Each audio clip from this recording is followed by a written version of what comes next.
श्रीनिधिं निधिमपारमत्तिनाम् अत्तिदात्तपरिधानदीक्षितम् सर्वभूतसुहृदं दयानिधिं देवराजमतिराजमाश्रये यो नित्यमच्युतपदाम्बुजयुग्मरुग्म व्यामोहदस्तदितराणि तृणाय मेने अस्मद्गुरोर्भगवतोऽस्य दयैकसिन्धोः रामानुजस्य चरणौ शरणं प्रपद्ये श्रीविष्णुचित्तकुलनन्दनकल्पवल्लीं श्रीरङ्गराज हरिचन्दन योगदृश्याम् साक्षात् क्षमां करुणया कमलामिवान्यां गोदामनन्य शरणः शरणं प्रपद्ये श्रीमत्यै विष्णुचित्तर्य मनोनन्दन हेतवे नन्दनन्दन सुन्दर्यै गोदायै नित्यमङ्गलम् श्रीमते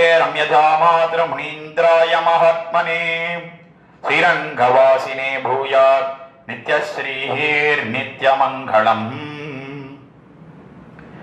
ஸ்ரீயப்பதியான சர்வேஸ்வரனாலே மயர்வரமதி நலம் அருளப் பெற்றவர்கள் ஆழ்வார்கள். அந்த ஆழ்வார்களுக்குள்ளே நான்காவதாக திருவதாரம் பண்ணினவர் திருமழிசை பிரான் என்று கொண்டாடப்படக்கூடிய திருமழிசை ஆழ்வார். அவராலே அனுகிரகிக்கப்பட்டது 2 திவ்ய பிரபந்தங்கள் என்று பார்க்கிறோம். ஒண்ணுதான் நான்முகன் திருவந்தாதி என்ன 3வது ஆயிரமான இயற்பா என்பதிலே சேர்க்கப்பட்டது. அதற்கு மேலே சரம திவ்ய பிரபந்தம், அதாவது அவராலே அருளி செய்யப்பட்ட கடைசியான திவ்ய பிரபந்தம் தான் திருச்சந்த விருத்தம் என்று கொண்டாடப்படக்கூடிய திவ்ய பிரபந்தம். அது முதலாயிரம் என்று சொல்லக்கூடிய முதல் 1000 பாசுரங்களிலே சேர்க்கப்பட்டது.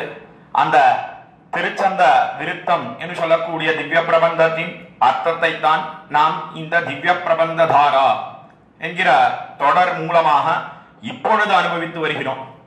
விசேஷமாக 4000 பாசுரங்களினுடைய சுருக்கமான அர்த்தங்களையும் பல பல மகனீயர்கள் பல பல வித்வான்கள் இவ்விடத்திலே உபன்யசித்து வருகிறார்கள் திவ்ய பிரபந்த தாரா என்கிற தொடரின் கீழே. அந்த கிரமத்திலே இன்றைய தினம் திருச்சந்த விருத்தம் 120 பாசுரங்கள் கொண்டது. அதுல 11வது பாசுரம் தொடங்கி 20வது பாசுரம் ஈராக இன்றைய தினம் விண்ணப்பிக்க வேணும் என்ன ஸ்ரீமத் வேதமார்க்க பிரதிஷ்டாபனாச்சாரிய உபயவேதாந்த பிரவர்த்தக ஆச்சாரியராய் பரமஹம்ச பரிப்ராஜகாச்சாரியராய் எழுந்தருளி இருக்கும் யதுகிரி யதிராஜ நாராயண ராமானுஜ ஜீயர் சுவாமியினுடைய நியமனம்.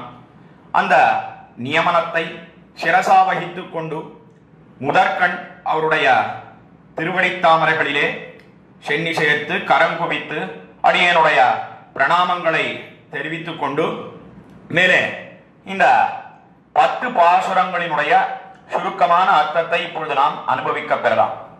முதல்ல திருச்சந்த விருத்தம் என்கிற திவ்ய பிரபந்தம், அதற்கு உண்டான பெருமை என்ன, அதற்கு மேலே அந்த ஆழ்வாருக்கு உண்டான தனிச்சிறப்பு என்ன என்பதை சுருக்கமாக தெரிவிக்கிறேன். திருமழிசை ஆழ்வாருக்கு உண்டான பிரபாவம் என்ன, இந்த திவ்ய பிரபந்தத்துக்கு உண்டான பிரபாவம் என்ன என்னால் வேதாந்தம் அதிவாதி பவா என்ன ஒரு கட்டளை இடுகிறது. அதாவது பரமபுருஷனே பெரியவன் என்ன வாதம் பண்ணுவாயாக என்ன வேதாந்தம் தெரிவிக்கிறது. அதை அனுஷ்டித்து காட்டினவர்கள் தான் ஆழ்வார்கள். அந்த ஆழ்வார்களுக்குள்ளே திருமழிசை ஆழ்வாருக்கு உண்டான தனிச்சிறப்பு என்ன என்னால் முக்கியமாக எம்பெருமானுடைய பரத்வம் அதையே நிர்தாரணம் பண்ணுகிறார் தம்முடைய இந்த 2 திவ்ய பிரபந்தங்களிலே. அதை நன்றாக நிலைநாட்டுகிறார். இவருக்கே என்ன பெயர் ஏற்பட்டிருக்கிறது என்னால் உரையிலிடாதவர் இன்னும் பிரசித்தமான ஒரு திருநாமத்தை நாம் பார்க்கிறோம். உரையிலிடாதவர்னு சொன்னா என்ன என்னால் அந்த நாக்குன்னு சொல்லக்கூடிய கத்தி, அந்த கத்தியை உரையிலே இடாமல் எம்பெருமான் தான் அறப்பெரியவன், அவனை தவிர யாருக்கும் பரத்வம் என்பது பொருந்தவே பொருந்தாது என்பதை நன்றாக கூலங்கஷமாக நிரூபித்து காட்டுகிறார் தம்முடைய இந்த 2 திவ்ய பிரபந்தங்கள். அதாவது நான்முகன் திருவந்தாதி அது 96 பாசுரங்கள் கொண்டதுன்னு பார்க்கிறோம். அதற்கு மேலே இந்த திருச்சந்த விருத்தம் 120 பாசுரங்கள் கொண்டது என்று பார்க்கிறோம். அதுல திருச்சந்த விருத்தம் ஏன் பெயர் ஏற்பட்டது, அதற்கு உண்டான பெருமை என்ன என்னால் இதெல்லாம் நேற்றைய தினமே இந்த போட்டியிலே நாம் அனுபவித்தோம். அதாவது விருத்தம் என்று சொன்னால் இந்த சம்ஸ்கிருத பதம் விருத்தம் என்கிற சம்ஸ்கிருத பதம் அது விருத்தம் என்று கிடைக்கிறது. திருச்சந்த விருத்தம் என்று சொன்னால் அதாவது கேட்பதற்கு மிகவும் இனிமையாக இருக்கிறது, செவிக்கினிய செஞ்சொல்லாக இருக்கிறது என்று பார்க்கிறோம். அத பாசுரங்களை அனுசந்தானம் பண்ணினாலேயே நமக்கு தெரியும். பூனிலாய வைந்துமாயின்னு தொடங்கி பாசுரம் பாடுறாரே, அதற்கே தனி ஆங்கிலத்தில் ஒரு பீட்னு சொல்றோமே நாமெல்லாம், அந்த சந்தம் அது மிகவும் அழகாக அமைந்திருக்கிறது, மிகவும் இனிமையாக இருக்கிறது என்று பார்க்கிறோம். அதனாலேயே திருச்சந்த விருத்தம் என்று இந்த திவ்ய பிரபந்தத்துக்கு பெயர் ஏற்பட்டது. அதுல 11வது பாசுரம் தொடங்கி இப்பொழுது நாம் அனுபவிக்க பெறலாம். கீழே 10வது பாசுரம் தன்னுளே திரைத்தெழும்னு தொடங்கக்கூடிய பாசுரம். அந்த பாசுரத்திலே என்ன தெரிவித்தார் திருமழிசை ஆழ்வார் என்னால் வேதாந்தம் தெரிவிக்கிறது. கஷ்டத்யேயா காரணம் துத்யேயா என 2 வாக்கியங்களை பார்க்கிறோம். அதாவது யார் தியானிக்க தகுந்தவன், யார் உபாசிக்க தகுந்தவன் என்னால் எவன் காரணம் துத்யேயா ஜெகத்காரண பூதனோ, இந்த லோகத்தை எல்லாம் சிருஷ்டிப்பதற்கு உண்டாக்குவதற்கு காரணமாக இருக்கிறானோ அவன்தான் பத்த தகுந்தவன், அவன்தான் உபாசிக்க தகுந்தவன், தியானிக்க தகுந்தவன் என்ன வேதாந்த வாக்கியங்களுக்கு அர்த்தம். அதன்படி பார்ப்போமேயானால் யார் ஜெகத்காரண பூதன் என்னால் எம்பெருமான் தான் ஜெகத்காரண பூதனாக இருக்கிறான். பெருமான் ஸ்ரீமன் நாராயணன் லோகத்திலே ஒவ்வொரு பதார்த்தங்கள் உண்டாவதற்கும் 3 காரணங்கள் வேணும்னு பார்க்கிறோம். இதைத்தான் உபாதான காரணம் என்னும், நிமித்த காரணம் என்னும், சககாரி காரணம் என்னும் தெரிவிக்கிறார்கள். அதாவது திருஷ்டாந்தத்துக்கு சொல்றதுன்னா இந்த திருஷ்டாந்தத்தை தான், இந்த உதாரணம் திருஷ்டாந்தம்னா எக்ஸாம்பிள், இதைத்தான் நம்முடைய பூர்வாச்சாரியர்கள் எல்லா இடங்களிலேயும் எடுத்து காட்டுகிறார்கள். ஒரு மண் பானை பண்ணணும்னு சொன்னா அதற்கு என்னென்ன வேணும் என்னால் முதல்ல மண் வேணும். இந்த மண் தான் உபாதான காரணமாக இருக்கிறது. உபாதானம்னு சொன்னா ஆங்கிலத்தில் சொல்றதுன்னா மெட்டீரியல் காஸ் என்ன தெரிவிக்க வேணும். அதற்கு மேல நிமித்த காரணம் என்ன சொன்னால் அது யார், அந்த மண் பானையை பண்ணுவதற்கு ஒரு குயவன் வேணும். இந்த பாட்டர்னு சொல்றோமே ஆங்கிலத்தில், அவன் தான் நிமித்த காரணமாக இருக்கிறான். அதற்கு மேல 3வதாக சககாரி காரணம் என்று பார்க்கிறோம். சககாரி காரணம்னு சொன்னா அந்த மண் பானையை பண்ணுவதற்கு சகாயம் பண்ணுவதற்கு சில கருவிகள் வேணுமே. இந்த தண்ட சக்கரம் என்று பார்க்கிறோம், அப்படியே சுத்துறது. அதுலதானே அந்த மண்ணை போட்டு நன்னா சுத்தி இந்த தண்ணீரை சேர்த்து அந்த மண் பானையை பண்ணுகிறான். இந்த தண்ணீர் தண்ட சக்கரங்கள் அவைகள் எல்லாம் சககாரி காரணமாக இருக்கின்றன. ஆக ஒரு மண் பானையை பண்ணுறதுன்னு சொன்னா முதல்ல உபாதான காரணமா மண் இருக்கு, அதற்கு மேலே நிமித்த காரணமாக குயவன் இருக்கிறான், சககாரி காரணமாக இந்த தண்ட சக்கரங்கள் இருக்கின்றன என்று பார்க்கிறோம். அதை போல லோகத்தில சிருஷ்டி பண்ணுகிறானே எம்பெருமான், அதற்கு இந்த 3 காரணங்கள் யார் என்ன, உபாதான காரணமும் எம்பெருமான் தான், நிமித்த காரணமும் எம்பெருமான் தான், சககாரி காரணமும் எம்பெருமான் தான் என்பதை முக்கியமாக கொண்டு இதுக்காக இடத்துல விண்ணப்பிக்கிறேன். இதை என்னால் 10ஆம் பாசுரத்திலே என்ன தெரிவித்தார் திருமழிசை ஆழ்வார் இந்த திருச்சந்த விருத்தத்திலே, என்னால் எவன் தியானிக்க தகுந்தவன், என்னால் எவன் ஜெகத்காரண பூதனோ அவனே பத்த தகுந்தவன், எம்பெருமானுக்குத்தான் சேரும். அதனால எம்பெருமான் தான் ஆசிரிக்க தகுந்தவன் என்று தன்னுடைய திரைத்தெழும் தரங்கவன் தடங்கடல் தன்னுடைய திரைத்தெழும் தடங்குகின்ற தன்ம போல் நின்னுடைய பிறந்திறந்து நிற்பவும் திரிபவும் நின்னுடைய அடங்குகின்ற நீர்மணின்க நின்னதே என்ன 10ஆம் பாசுரத்திலே தெரிவித்து தலை கட்டினார். உடனே ஒரு கேள்வி எழுந்தது. அந்த 10ஆம் பாசுரத்துக்கு சுருக்கமான அர்த்தம் என்ன என்னால் எப்படி சமுத்திரத்திலே இருக்கக்கூடிய அலையானது அது காத்து வீசித்துன்னு சொன்னா அது மேல மேல கிளர்ந்து எழுந்து பிற்பாடு காத்து அடங்கி போச்சுன்னு சொன்னா அது உள்ளுக்குள்ளே அடங்கி விடுகிறதோ, அதே போல எம்பெருமான் அந்த காத்தின் ஸ்தானத்திலே இப்பொழுது எதை கொள்ள வேணும் என்னால் எம்பெருமானுடைய இந்த பகுபவன சங்கல்பம் என்பதை கொள்ள வேணும். இந்த பகுபவன சங்கல்பத்தினாலே பகுஸ்யாம் பிரஜா ஏதி வேதாந்தமானது தெரிவிக்கிறது. எம்பெருமான் லோகத்தை எல்லாம் சிருஷ்டிக்கிறான் என்று பார்க்கிறோம். இப்படி எம்பெருமான் ஜெகத்காரண பூதமாக இருக்கிறான். அதனாலே அவனே பத்த தகுந்தவன். 10ஆம் பாசுரத்துல சொன்ன உடனே சில பேர்லாம் கேள்வி கேட்டா, அது எப்படி சுவாமி எம்பெருமானே ஜெகத்காரண பூதன் எப்படி சொல்ல முடியும்? இத்தனையோ வேதாந்த வாக்கியங்கள்லாம் என்ன தெரிவித்திருக்கிறது? நசத்து நசாசத்து சிவயேவ கேவலஹா இன்னும் ஒரு வேதாந்த வாக்கியத்தை பார்க்கிறோம். இதுக்கு என்ன அர்த்தம்னா, சத்தும் இல்லை அசத்தும் இல்லை, சிவன் ஒருத்தனே இருந்தான் ஒரு வாக்கியம் சொல்றது. அதற்கு மேலே ஹிரண்ய கர்ப்ப சமவத்ததாக்ரே என்ன பிரம்மா அவனுக்கு பாரண்யத்தை தெரிவிக்கிறது. அவனிடத்துல ஜெகத்காரணத்துவத்தை எல்லாம் தெரிவிக்கக்கூடிய வாக்கியங்கள் இப்படி அநேகம் இருக்கின்றன வேதாந்தத்திலே. இப்படி ஒரு இடத்துல சிவன் சொல்லியிருக்கு, ஒரு இடத்துல பிரம்மான்னு சொல்லியிருக்கு. இப்படியெல்லாம் சொல்லி இருக்கச்சே எம்பெருமான் அவனே ஜெகத்காரண பூதன், அதனாலே அவனே தியானிக்க தகுந்தவன், பத்த தகுந்தவன். என்ன ஆழ்வார் சொல்றாரே, திருமலை சிற்பிரான் 10ஆம் பாசுரத்திலே தெரிவிக்கிறாரே, அது எப்படி சேரும் என்கிற கேள்வி எழ அதற்கு சமாதானமாகத்தான் இந்த 11ஆம் பாசுரத்தை அருள் செய்கிறார் திருமழிசை ஆழ்வார் தம்முடைய திருச்சந்த விருத்தத்திலே. இந்த 16வது பாசுரத்தை முதற்கண் நாம் இப்பொழுது அனுசந்தானம் பண்ணலாம். சொல்லினால் தொடர்ச்சி நீ சொல்லப்படும் பொருளும் நீ, சொல்லினால் சொல்லப்படாது தொன்னுகின்ற சோதினி, சொல்லினால் படைக்க நீ படைக்க வந்து தொன்னினார், சொல்லினால் சுருங்கனின் குணங்கள் சொல்ல வல்லரே என்பது 11வது பாசுரம் திருச்சந்த விருத்தத்திலே. இந்த கீழே தெரிவித்த விஷயங்கள், அதாவது அந்த வேதாந்த வாக்கியம் நசத்து நச்சாசத்துன்னு தொடங்கக்கூடிய வாக்கியங்களை எல்லாம் இந்த பாசுரத்தின் அவதாரிகையிலே காட்டுகிறார் வியாக்கியான சக்கரவர்த்தி பெரியவாச்சான் பிள்ளை. அந்த வியாக்கியானமே எவ்வளவு அழகாக அமைந்திருக்கிறது என்னால் நம்முடைய பூர்வாச்சாரியர்கள் கொண்டாடினார்கள். இந்த திருச்சந்த விருத்தம்னு சொல்லக்கூடிய திவ்ய பிரபந்தம் அதுவே நல்ல கண் ஆக இருக்கிறது. அந்த கண்ணை ஒளியை கொண்டு பார்க்க வேண்டுமே, எது ஒளியாக இருக்கிறது என்னால் அந்த கண்ணாக இருக்கக்கூடிய திருச்சந்த விருத்தத்தை பார்ப்பதற்கு ஒளியாக உறுதுணையாக இருக்கக்கூடியதுதான் வியாக்கியான சக்கரவர்த்தியான பெரியவாச்சான் பிள்ளையினுடைய வியாக்கியானம் என்று கொண்டாடுகிறார்கள் நம்முடைய பூர்வாச்சாரியர்கள். எப்படி இந்த வியாக்கியானத்தை உரையை அமைத்திருக்கிறார் என்னால் ஒவ்வொரு பாசுரத்துக்கும் முதல்ல அவதாரிகைன்னு பார்க்கிறோம். இந்த அவதாரிகைனா முன்னுரை, இன்ட்ரோடக்ஷன் வைத்துக் கொள்வது.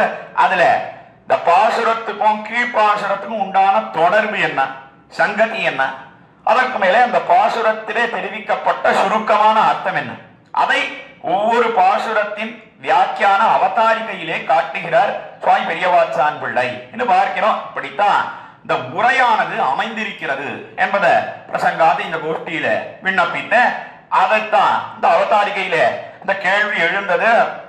ஜெகத்காரண பூதன் எம்பெருமான் இன்னும் எப்படி நிரூபிக்க முடியும்? அநேக வாக்கியங்கள் சிவனுக்கும் பெருமையை சொல்றது, பிரம்மாவுக்கும் பெருமையை தெரிவிக்கிறது என்கிற கேள்வி எழ என்ன சமாதானம் தெரிவிக்கிறார் திருமழிசை ஆழ்வார் இந்த பாசுரத்திலே? அதை எப்படி காட்டுகிறார் வியாக்கியான சக்கரவர்த்தி பெரியவாச்சான் பிள்ளை என்னால், ஐயோ நீங்க பார்த்தாலே தெரியலையா, இந்த பிரம்மா ருத்ரன் இவர்கள் எல்லாம் யாராலே சிருஷ்டிக்கப்பட்டவர்கள்? யார் உண்டாக்கினா? எம்பெருமான் அல்லவா இவர்களையே உண்டாக்கினான். அதற்கு மேலே இவர்கள் எப்படிப்பட்டவர்கள்? இவர்களாலே எம்பெருமானுடைய பெருமை அதை பரிபூர்ணமாக பேச முடியுமா? முடியாது.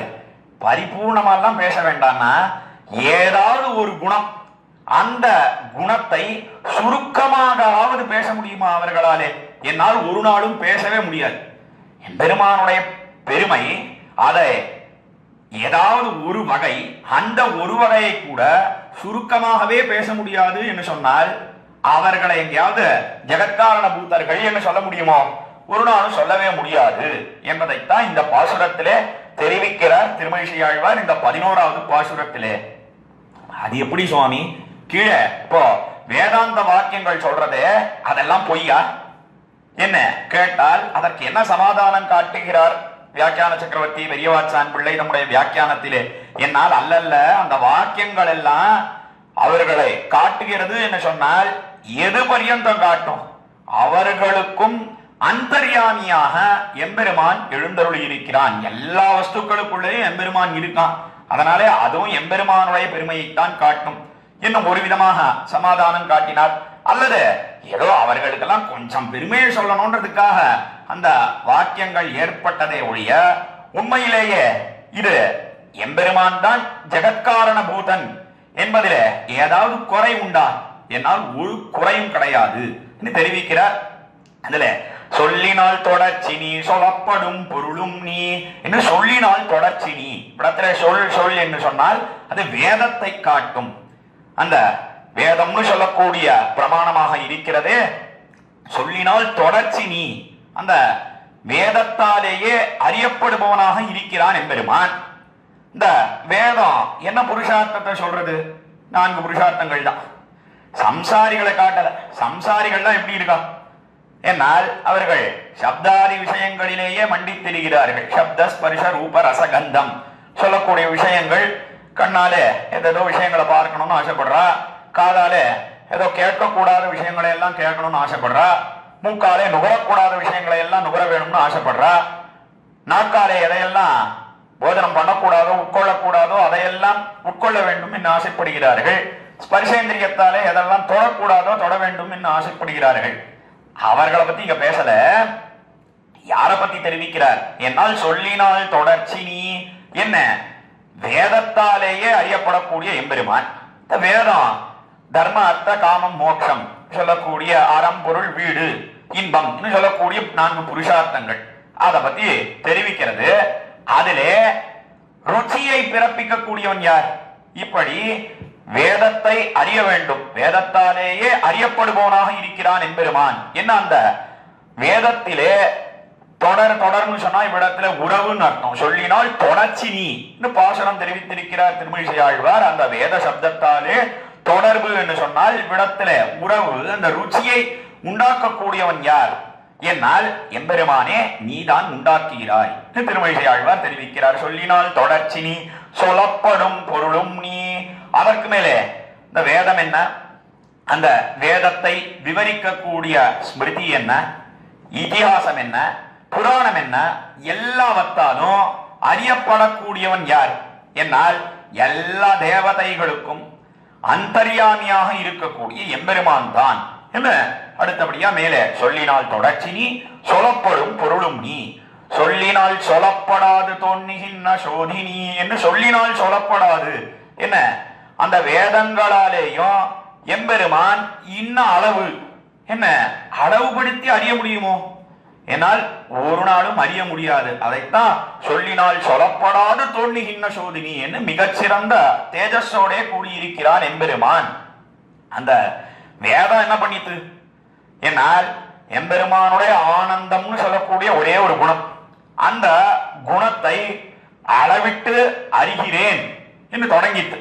முதல்ல மனுஷானந்தத்திலிருந்து தொடங்கித்து. மனுஷானந்தம், அதற்கு மேலே அதை 100ஆக பெருக்கு, 100ஆக பெருக்கினால் தேவானந்தம், கந்தர்வானந்தம், தேவ கந்தர்வானந்தம், இப்படி வரிசையா சொல்லிட்டே போச்சு வேதாந்தம். கடைசியில பிரம்மாவினுடைய ஆனந்தம் பரியந்தம் சொல்லிட்டு அந்த பிரம்மாவினுடைய ஆனந்தத்தை 100ஆக பெருக்கினோமையானால் எம்பெருமான் ஸ்ரீமன் நாராயணன் பரபிரம்மத்தினுடைய ஆனந்தம் சொல்லலாமா? என்னால் முடியாது. அந்த பிரம்மாவினுடைய ஆனந்தத்தின் ஸ்தானத்திலே மறுபடியும் மனுஷானந்தத்தை வச்சுக்கோ. 100ஆக பெருக்கு, தேவானந்தம், தேவ கந்தர்வானந்தம், இப்படி பெருக்கின்றேவா பிரம்மானந்தம் பரியந்தவா. சரி, 2வது தடவையாவது சொல்லலாமா? ஏன்னா அப்பவும் முடியாது. மறுபடியும் இப்படி சுத்தி சுத்தி போயிட்டே இருக்கு. ஆனந்தம்னு சொல்லக்கூடிய எம்பெருமானுடைய ஒரு குணம், அந்த குணத்தையே வேதத்தாலே அளவிட்டு அறிய முடியவில்லை. யதோவாச்சோ நிவர்த்தந்தே அப்ராப்ய மனசா சஹா ஆனந்தம் பிரம்மணோ வித்வான் நபிபேதி குதஷ்ச நீதி என்ன வேதாந்தமானது முட்கோஷிக்கிறது. அந்த கிரமத்திலே எம்பெருமானுடைய குணங்களை அளவுபடுத்தி அறிய முடியாது. என்ன அரியரேன்னு தொடங்கித்து, ஆனா ஆனந்தம்னு சொல்லக்கூடிய ஒரு குணத்தையே அளவுபடுத்தி அறிய முடியவில்லை வேதத்தினாலே. அதைத்தான் சொல்லினால் சொல்லப்படாது தொன்னிகின்ற சோதினி என்ன மிகச்சிறந்த தேஜஸோட கூடியிருக்கிறாய். வேதத்தாலேயும் இன்ன அளவு என்ன அளவுபடுத்தி அறிய முடியாது என்று தெரிவித்தார். அதற்கு மேலே சொல்லினால் படைக்க நீ படைக்க வந்து தோன்றினார். சொல்லினால் படைக்க அந்த வேதத்தை கொடுத்தான் பிரம்மாவுக்கு. கொடுத்து அந்த பிரம்மாவை திருநாவி கமலத்திலிருந்து சிருஷ்டித்தான். அதைத்தான் சொல்லினால் படைக்க நீ படைக்க வந்து தோன்றினார். எம்பெருமானே, நீதான் அந்த பிரம்மாவை சிருஷ்டித்தாய். உன்னுடைய திருநாவி கமலம், அந்த திருநாவி கமலத்திலிருந்து ஒரு தாமரை, அந்த தாமரையிலிருந்து பிரம்மாவை உண்டாக்கினாய். அந்த பிரம்மாவுக்கு நீ வேதத்தை கொடுத்தாய். வேதத்தை கொடுத்து இந்த வேதத்தை கொண்டு நீ லோகத்தை சிருஷ்டிப்பாயாக என்ன பிரம்மாவுக்கு கட்டளையிட்டா எம்பெருமான். அதை கொண்டுதான் சபூரிதி வியாகரது என்ன அந்த பிரம்மாவும் வேதத்தை உச்சரிக்க தொடங்கினார். அதை கொண்டே சிருஷ்டித்தார் என்று பார்க்கிறோம். அதைத்தான் சொல்லினால் படைக்க அந்த வேதத்தினாலே சிருஷ்டிக்க லோகத்தை உண்டாக்குவதற்காக நீ படைக்க வந்து தோன்றினார். நீ சிருஷ்டித்தாய் அந்த பிரம்மாவை. சிருஷ்டித்தபடினால்தான் அவர்கள் வந்து தோன்றினார்கள். சொல்லினால் சுருங்கனின் குணங்கள் சொல்ல வல்லரே. அப்படி இருக்கக்கூடிய பிரம்மா, ருத்ரன் முதலான தேவதைகள், இந்திராதி தேவதைகள், இவர்கள் எல்லாம் உன்னுடைய பெருமையை எங்கேயாவது பேசத்தான் முடியுமோ? பறக்க பேச முடியுமா? பறக்கெல்லாம் பேச வேண்டாம்னா ஏதாவது ஒரு குணம். எத்தனையோ குணங்கள் எம்பெருமான் எண்ணில் பல் குணத்தனாக இருக்கிறான். பல பலவே ஆபரணம் பேரும் பல பலவே என்னெல்லாம் ஆழ்வார் பாசுரம் பாடி இருக்கிறாரே, நம்ம ஆழ்வார் தெரிவித்திருக்கிறாரே. அந்த கிரமத்திலே ஆயிரக்கணக்கான குணங்களோட கூடியிருக்கிறானே. அதுல ஏதாவது ஒரு குணம், வாத்சல்யம்னு சொல்லக்கூடிய குணம், சௌலபியம்னு சொல்லக்கூடிய குணம் இருக்கு, சௌஷீல்யம்னு சொல்லக்கூடிய குணம் இருக்கு. எல்லாத்தையும் பூர்ணமா பேச வேண்டாம்னா ஏதாவது ஒரு குணத்தை எடுத்து அந்த குணத்தை அவர்களாலே சுருங்கவாவது பேச முடியுமா? என்னால் சுருங்கவும் சொல்ல முடியாது. அதைத்தான் சொல்லினால் சுருங்கனின் குணங்கள் சொல்ல வல்லரே என்ன 11வது பாசுரத்தை தெரிவித்து தலை கட்டுகிறார். அவர்களாலே சுருங்க கூட உன்னுடைய பெருமையை சொல்ல முடியாது என்ன தெரிவித்தார். அப்படி இருக்கிறச்ச அவர்களை போய் ஜெகத்காரண பூதன் என்ன சொல்ல முடியுமா? என்னால் ஒரு நாளும் சொல்ல முடியாது என்ன தெரிவித்து இந்த 11வது பாசுரத்தை தலை கட்டுகிறார். ஆக 11வது பாசுரத்திலே என்ன கேள்வி எழுந்தது என்னால் எத்தனையோ வேதாந்த வாக்கியங்கள் பிரம்மாவுக்கு பெருமை, சிவனுக்கு பெருமை, இந்திரனுக்கு பெருமை எல்லாம் சொல்றது. அப்படி இருக்கிறச்சே எம்பெருமான் ஜெகத்காரண பூதன், அவனே தியானிக்க தகுந்தவன் என்னை எப்படி சொல்ல முடியும்? என்னால் அவர்கள் எல்லாம் எம்பெருமானாலேயே சிருஷ்டிக்கப்பட்டார்கள். எம்பெருமானுடைய பெருமையை லவலேசமும் அவர்களாலே பேச முடியாது என்ன இந்த 11வது பாசுரத்தை சமாதானமாக தெரிவித்து தலை கட்டுகிறார். அதற்கு மேலே 12வது பாசுரத்தை இப்பொழுது நாம் தொடர்ந்து அனுபவிக்க பெறலாம். உலகு தன்னி படைத்தி உள்ளொடுக்கி வைத்தி மீண்டுலகு தன்னுளே பிறத்தி ஓரிடத்த எல்லையால் உலகு நின்னொடும் நிற்க வேறு நித்தியாதலால் உலகு நின்னை உள்ள சூழல் யாவர் உள்ள வல்லரே என்பது 12வது பாசுரம் திருச்சந்த விருத்தத்திலே. கீழே எம்பெருமான் ஜகத்காரண பூதனாக இந்த லோகத்தை எல்லாம் ரட்சிக்கிறான்னு சொன்னார்.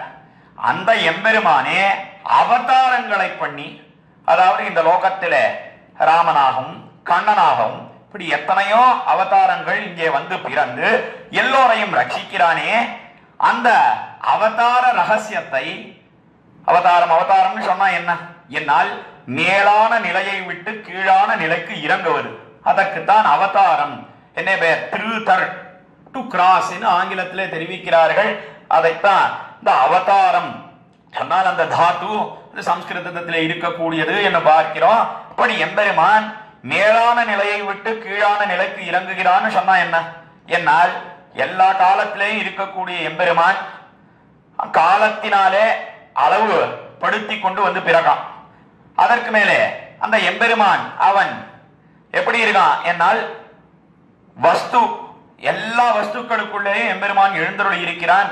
ஏதோ ஒரு திருமேனியை கொண்டு தானோ அளவுபடுத்தி கொண்டு வந்து பிறக்கிறான் அவதரிக்கும் காலத்திலே.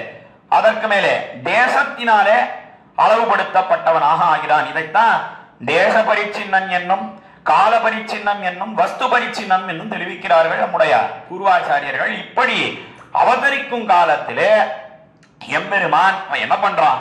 என்னால் எல்லோரையும் ரட்சிக்கிறான். இன்னும் இந்த 12வது பாசுரத்திலே தெரிவிக்கிறார். உலகு தன்னை நீ படைத்தி உள்ளொடுக்கி வைத்தி, உலகு தன்னை நீ படைத்தி, லோகத்தை எல்லாம் எம்பெருமான் முதல்ல சிருஷ்டிக்கிறான். எதை கொண்டு சிருஷ்டிக்கிறான்? என்னால் கீழே அனுபவித்தோம் அவனுடைய பகுபவன சங்கல்பம், பகுஸ்யாம் என்ன வேதாந்த வாக்கியத்தை அனுபவித்தோம். அதற்கு கருவியாக எது இருக்கிறது? என்னால் கருவியாக அந்த மூல பிரகிருதி என்று சொல்லக்கூடியது இருக்கிறது. முதல்ல இந்த சிருஷ்டிக்கிறான்னு சொன்னாலே என்ன அர்த்தம்? உண்டாக்குறான்னு சொன்னா புதுசா ஏதாவது பதார்த்தத்தை எம்பெருமான் படைக்கிறானா? நம்முடைய சம்பிரதாயத்துல 3 தத்துவங்கள்னு பார்க்கிறோம். ஒண்ணுதான் சித்துன்னு சொல்லக்கூடிய ஞானத்தோட கூடின ஜீவாத்மா. அதற்கு மேலே ஞானம் இல்லாத ஜட பதார்த்தம் அச்சித்து என்ன சொல்லப்படக்கூடிய 2வது பதார்த்தம். அதற்கு மேல 3வது தத்துவம் ஈஸ்வரன் சொல்லக்கூடிய எம்பெருமான். இந்த 3மே நித்தியமாகத்தான் இருக்கிறது. 3மே நித்தியம்னு சொன்னா அப்ப உண்டாக்குறான்னு சொன்னா இங்க பாசுரத்துல என்ன சொல்றார் ஆழ்வார்? உலகு தன்னை நீ படைத்தி, என்ன இந்த லோகத்தை எல்லாம் எம்பெருமானே நீயே சிருஷ்டித்தாய், நீயே உண்டாக்கினாய்ன்னு சொல்றாரு. இப்ப உண்டாக்குறதுன்னா என்ன விசாரித்து நம்முடைய பூர்வர்கள் சமாதானம் காட்டுகிறார்கள், பதில் தெரிவிக்கிறார்கள். உண்டாக்குறதுன்னு சொன்னா எல்லாம் நித்தியமாக இருக்கக்கூடியதுதான். இப்ப ஜீவாத்மா நித்தியம்தான். ஆனா அது அந்த பிரளயம் என்று பார்க்கிறோமே, பிரளயம்னு சொன்னா என்ன? பிரகர்ஷேன லயம், எம்பெருமான் இடத்துல போய் அது ஒன்னி விடுகிறது. அப்பொழுது கண்ணாலே பார்க்க முடியாதபடி அது சூக்ஷ்மமா இருக்கு. அதற்கு மேலே அந்த சிருஷ்டி என்ன ஏற்பட்டதே ஆனால் அந்த ஜீவாத்மா, அதே போல ஜீவாத்மா அதுக்கு ஒரு சரீரம், இந்த சரீரத்திலே பூகிறது அந்த ஜீவாத்மான்னு பார்க்கிறோம். அப்பொழுது ஸ்தூலமாக இருக்கிறது, கண்ணாலே பார்க்கும்படியாக இருக்கிறது. சிருஷ்டிக்கு பிற்பாடு, சிருஷ்டிக்கு முன்பு எப்படி இருக்கு? என்னால் சூக்ஷ்மமாக கண்ணாலே காண முடியாதபடி இருக்கிறது. அந்த ஜீவாத்மாவுக்கு எப்படின்னா சிருஷ்டிக்கு முன்பு எப்படி இருக்கு? ஏன்னா அதற்கு ஞான சங்கோச்சம் ஏற்படுறது. சிருஷ்டிக்கு பிற்பாடு ஞான விகாசம், ஞானம் நன்னா விகசிக்கிறது சிருஷ்டிக்கு பிற்பாடு என்று பார்க்கிறோம். அதற்கு முன்பு அது சங்கோச்சம்னு சொன்னா குறையிறது என்று பார்க்கிறோம். அதே போல அச்சித்துன்னு சொன்னா இந்த ஜட பதார்த்தம் மூல பிரகிருதி, அது எப்படி இருக்கு? ஏன்னா அதற்கே தமஸ் இன்னும் பெயர் தெரிவிக்கிறார்கள். அது எம்பெருமானோட உண்ணி இருக்கு. அந்த நிலைகள் இருக்கின்றனவே, ஆங்கிலத்தில் சொல்றதுன்னா ஸ்டேஜஸ்னு சொல்லலாம். அந்த நிலைகளிலே தான் மாறுபாடே ஒழிய புதுசா ஒன்ன எம்பெருமான் சிருஷ்டிக்கிறான் சொன்னா ஒரு நாள் கிடையவே கிடையாது. எல்லாம் நித்தியமாக இருக்கக்கூடிய ஒண்ணுதான். கீழே அந்த மண் பானையை பத்தி ஒரு திருஷ்டாந்தம் விண்ணப்பித்தேனே, அந்த மண் பானை அதற்கு எப்படிப்பட்ட அவஸ்தைகள் நிலைகள் என்று நாம் பார்க்கிறோம். என்னால் முதல்ல எப்படி இருக்கு? ஏன்னா மண்ணா இருக்கு, அந்த அவஸ்தைக்கு பிண்டம்னு பேர். அதற்கு மேலே அந்த வாயும் வயிறுமான ஒரு வஸ்து, அத குடம்னு நாம் சொல்றோம். அதே மண் தான் இப்பொழுது எப்படி இருக்கு? என்னால் அது அந்த மண் பானையை உண்டாக்குகிறானே குயவன், உண்டாக்கின பிற்பாடு அதை குடம்னு சொல்றோம். பிற்பாடு அது அப்படியே ஜீர்ணமா போயிடுறது சொன்னால் சூர்ணம் என்று தெரிவிக்கிறோம். படி மண்ணே தான் முதல்ல மண்ணா இருந்தது, அதற்கு மேலே வாயும் வயிறுமான குடமான ஒரு நிலையை அடைந்தது, அதற்கு மேலே அது அப்படியே சூர்ணமாக ஆகிவிட்டது என்று பார்க்கிறோம். இப்படி இந்த அவஸ்தை நிலைகளிலே மாறுபாடை நாம் பார்க்கிறோமே ஒழிய அந்த பதார்த்தம் புதுசா உண்டாக்கப்பட்டது என்று சொல்ல முடியுமானா ஒரு நாளும் சொல்லவே முடியாது. அதே போலத்தான் இந்த மூல பிரகிருதி. எதுக்காக இதை இவ்விடத்திலே விவரித்து காட்டுகிறார்கள் நம்முடைய பூர்வாச்சாரியர்கள்? என்னால் இவ்விடத்திலே பாசுரத்திலே என்ன தெரிவிக்கிறார் திருமணிசை ஆழ்வார்? என்னால் உலகு தன்னை நீ படைத்தி, இந்த லோகங்களை எல்லாம் எம்பெருமான் சிருஷ்டிக்கிறான். அதற்கு கருவியாக இருக்கக்கூடியது எது? என்னால் இந்த மூல பிரகிருத்தின்னு சொல்லக்கூடியது. அது அந்த லயம் ஏற்பட்ட காலத்திலே எம்பெருமானோட ஒண்ணி இருக்கிறது. அந்த நிலைக்கு என்ன பெயர்? என்னால் அவிபக்த தமஸ் என்று தெரிவிக்கிறார்கள். அதை குணத்ரய சாமியாவஸ்தை என்னும் தெரிவிக்கிறார்கள். அதாவது 3 குணங்கள், சத்துவகுணம்னு பார்க்கிறோம், ரஜோகுணம்னு பார்க்கிறோம், தமோ குணம்னு பார்க்கிறோம். இந்த சத்துவகுணம் ஏற்பட்டதுன்னு சொன்னா இந்த மாதிரி எம்பெருமானுடைய விஷயங்களை எல்லாம் கேட்கணும். கோயிலுக்கெல்லாம் போகணும், நல்ல காரியங்களிலே ஈடுபட வேண்டும் என்ன ஒரு ஆசை ஏற்படுகிறது. ரஜோகுணம்னு சொன்ன பண்ணக்கூடாத காரியங்களை எல்லாம் பண்ணணும் என்கிற எண்ணம் ஏற்படுகிறது. தமோ குணம்னு சொன்னா அது சோம்பலை ஏற்படுத்துகிறது, தூக்கத்தை ஏற்படுத்துகிறது பார்க்கிறோம். இந்த 3 குணங்களும் இந்த லயம் ஏற்பட்ட காலத்திலே அவிபக்த தமஸ் என்கிற பெயரோட கூடியிருக்கிறது. அது எப்படி இருக்குன்னா எல்லாம் சரிசமமா இருக்கு, ஏக ரீதியா இருக்கு, ஏத்த தாழ்வே கிடையாது. அப்புறம் என்ன ஏற்படுறது என்ன, இன்னும் கொஞ்சம் காலம் கழிந்தவாறே அது கொஞ்சம் நல்லா விகாசம் ஏற்பட்டு ஒரு நிலையை அடைகிறது. அந்த நிலைக்கு விபக்த தமஸ் என்ன பெயர். அதற்கு மேலே 3வது அக்ஷரம் என்கிற நிலையை பார்க்கிறோம். அது இன்னும் நல்லா விகாசத்தை அடைகிறது. கடைசியாக அவ்யக்தம்னு சொல்லக்கூடிய நிலை, அந்த நிலையை அடைகிறது பார்க்கிறோம். எப்படி ஒரு புஷ்பமானது அரும்பாக இருந்து மொக்காக மாறி அதற்கு மேலே புஷ்பம் என்கிற ஒரு நிலையை அடைகிறதோ அதே போலத்தான் இந்த மூல பிரகிருத்தின்னு சொல்லக்கூடியது. முதல்ல ஒன்னி இருக்க, அதற்கு அவிபக்த தமஸ்னு பேரு. அதற்கு மேலே விபக்த தமஸ் என்கிற நிலை என்ன, அதற்கு மேலே அக்ஷரம்னு சொல்லக்கூடிய நிலை என்ன, கடைசியாக அவ்யக்தம்னு சொல்லக்கூடிய நிலை என்ன. அந்த அவ்யக்தத்திலிருந்து மகான்னு சொல்லக்கூடிய ஒரு தத்துவம், அந்த தத்துவம் உண்டாகிறதே. அதுலதான் முதல்ல இந்த 3 குணங்கள் பார்த்தோமே, சத்வகுணம், ரஜோகுணம், தமோ குணம், அது ஏத்தத்தாழ்வோடு கூடியிருக்கு என்ன பார்க்கிறோம். அது எதனால இவ்விடத்தில் எடுத்து காட்டப்பட்டது என்னால் இப்படி எம்பெருமான் அதை கருவியாக கொண்டு இந்த லோகத்தை எல்லாம் சிருஷ்டிக்கிறான். உலகு தன்னை நீ படைத்தி உள்ளொடுக்கி வைத்தி என்ன லோகத்தை எல்லாம் சிருஷ்டித்து அந்த லயம் ஏற்படும் காலத்திலே எல்லாவற்றையும் தன்னுடைய வயிற்றிலே வைத்து ரட்சிக்கிறான். நித்திய பிரளயம்னு நடுவில் ஏற்படுறது பார்க்கிறோம், நைமித்திக பிரளயம்னு பார்க்கிறோம், அதற்கு மேலே மகா பிரளயம்னு பார்க்கிறோம். அந்த நித்திய நைமித்திகாதி பிரளயங்களிலே எல்லா லோகங்களையும் அழிப்பதில்லை, சில லோகங்களை அழிக்கிறான். சில பிரளயங்களிலே மகா பிரளயம்னு சொன்னா எல்லாத்தையும் அழித்து விடுகிறானே எம்பெருமான். எல்லா காலங்களிலேயும் எல்லா அவஸ்தைகளிலேயும் எல்லா வஸ்துக்களையும் தன்னுடைய வயிற்றிலே வைத்து ரட்சிக்கிறான் எம்பெருமான். அதைத்தான் உள்ளோடு கிவைத்தி என்று தெரிவித்தார் திருமிசை ஆழ்வார் இந்த பாசுரத்திலே. இப்படி எம்பெருமானே லோகத்தை எல்லாம் சிருஷ்டிக்கிறாய் நீ, அதற்கு மேலே அந்த லயம் ஏற்பட்ட காலத்திலே உன்னுடைய வயிற்றிலே வைத்து ரட்சிக்கிறாய் நீ என்று தெரிவித்து, மீண்டு உலகு தன்னுளே பிறத்தி ஓரிடத்தை அல்லையால் மீண்டு உலகு தன்னுளே பிறத்தி, அப்படிப்பட்ட நீ இந்த லோகத்திலே வந்து அவதாரம் பண்ணுகிறாய். மீண்டு என்று சொன்னால் இந்த மேன்மையோட கூடியிருக்கானே, அதாவது அறப்பெரியவனாக இருக்கக்கூடிய தன்மை, இப்படி லோகத்தை எல்லாம் சிருஷ்டித்து பிற்பாடு தன்னுடைய வயிற்றிலே வைத்து ரட்சித்து மறுபடியும் வெளிநாடு காண உமிழ்ந்து எல்லாத்துக்கும் காரணபூதனாக இருக்கிறான் எம்பெருமான் சொன்னால் அவன்தான் அறப்பெரியவன், எல்லாரை காட்டிலும் மேம்பட்டவன். அந்த மேன்மையை மறைத்து கொண்டு எம்பெருமான் என்ன பண்றான் என்னால் தன்னுடைய நீர்மை குணங்கள், சௌலபியம்னு சொல்லக்கூடிய குணம் என்ன, சௌலபியம்னு சொன்னா மிகவும் சுலபனாக எம்பெருமான், யார் கண்ணுக்கும் இலக்காகாதவன், எல்லார் கண்ணும் இலக்காக ஆகும்படியாக இந்த லோகத்திலே வந்து ராமனாகவும் கண்ணனாகவும் பிறக்கிறானே. அதைத்தான் மீண்டுலகு தன்னுளே பிறத்தி, என்ன இந்த லோகத்திலே எம்பெருமானே வந்து பிறக்கிறாயே நீ, இது என்ன ஆச்சரியம் திருமழிசை பிரான் கொண்டாடுகிறார் இந்த பாசுரத்தில். ஏன் சுவாமி இதுல அப்படி என்ன ஆச்சரியம் என்ன, எல்லாருக்கும் தந்தையாக இருக்கக்கூடியவன் எம்பெருமான். அந்த எம்பெருமான் தான் தன்னுடைய புத்திரர்களிலே தன்னுடைய பிள்ளைகளிலே ஒருத்தனை தேர்ந்தெடுத்து அவனுக்கு பிள்ளையாக வந்து பிறக்கிறான். அதைத்தான் பிதரம் ரோச்சயாமாச சதா தசரதம் நிருபம் என்ன ராமன் அவதரித்தானே, அதை கொண்டாடி தெரிவிக்கிறார்கள். தசரத சக்கரவர்த்தின்னு சொல்லக்கூடிய ஒருத்தன், அவன் உண்மையிலேயே ஆராய்ந்து பார்ப்போமேயானால் அவன் ராமனுடைய புத்திரன் தான். ராமனுடைய புத்திரன்னு சொல்ல முடியுமா? தசரதன் தானே ராமனுக்கு தகப்பனார், ராமன் தானே தசரதனுக்கு புத்திரனாக இருக்கிறான். என்னால் உண்மையிலேயே ஆராய்ந்து பார்த்தோமேயானால் எல்லாருமே அவனுக்கு புத்திரர்கள் தானே.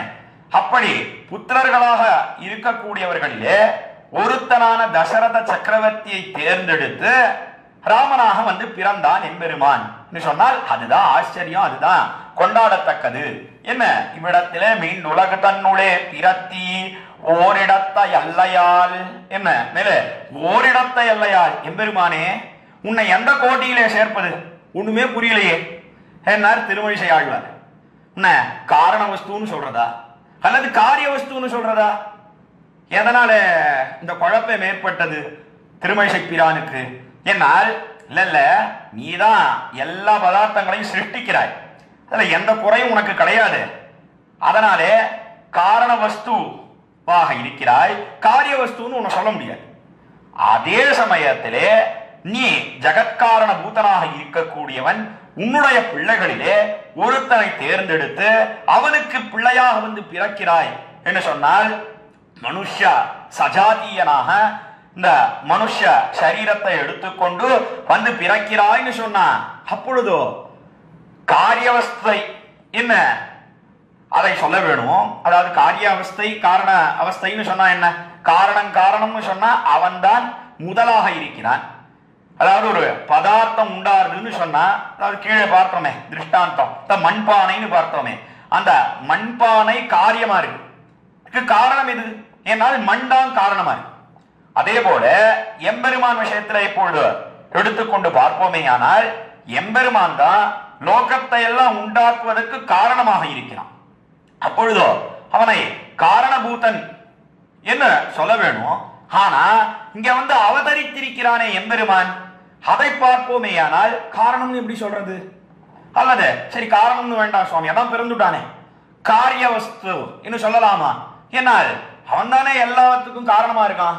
அப்படி இருக்கச்ச காரிய வஸ்துன்னு எப்படி சொல்ல முடியும்? அதனால ஒரே குழப்பமா இருக்குன்னு தெரிவிக்கிறார். அதைத்தான் ஓரிடத்தை அல்லையால் என்ன பாசுரத்திலே தெரிவிக்கிறார்னு வியாக்கியான சக்கரவர்த்தி பெரியவாச்சான் பிள்ளை நம்முடைய உரையிலே எடுத்து காட்டுகிறார். தெரிவித்து உலக நின்னோடு ஒன்னி நிற்க வேறு நித்தி ஆதலால், உலகு நின்னோடு ஒன்னி நிற்கா என்ன, இப்படி எம்பெருமானே நீ இருக்கிறாயே, எல்லா வஸ்துக்களுக்குள்ளேயும் அந்தர்யாமியாக எழுந்தருளி இருக்கிறாய். அதாவது அவர்கள் ஆசிரித்தர்களாக இருந்தாலும் சரி, அனாசிரித்தர்களாக இருந்தாலும் சரி.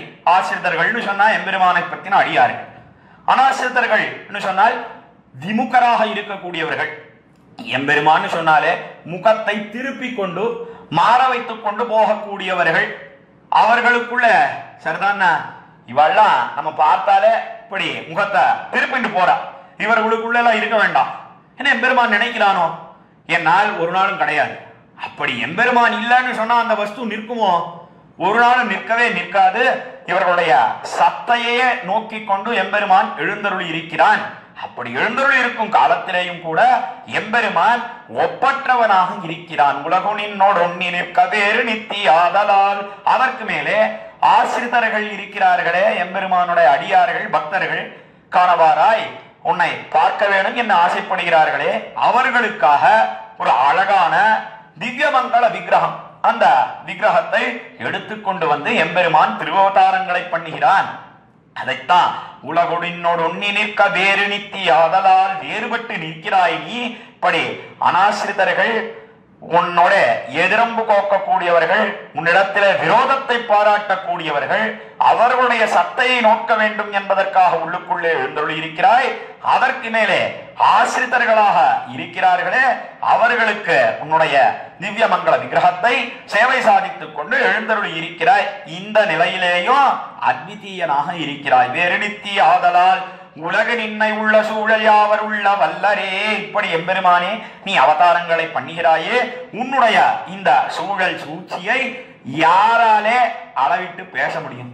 யாராலே அறிய முடியும்? ஒரு நாளும் அறிய முடியாது என்ன இந்த 12வது பாசுரத்திலே தெரிவிக்கிறார். ஆக கீழே 11ஆம் பாசுரத்திலே ஜெகத்காரண பூதனாக இருந்து ரட்சிக்கிறான்னு சொன்னார்.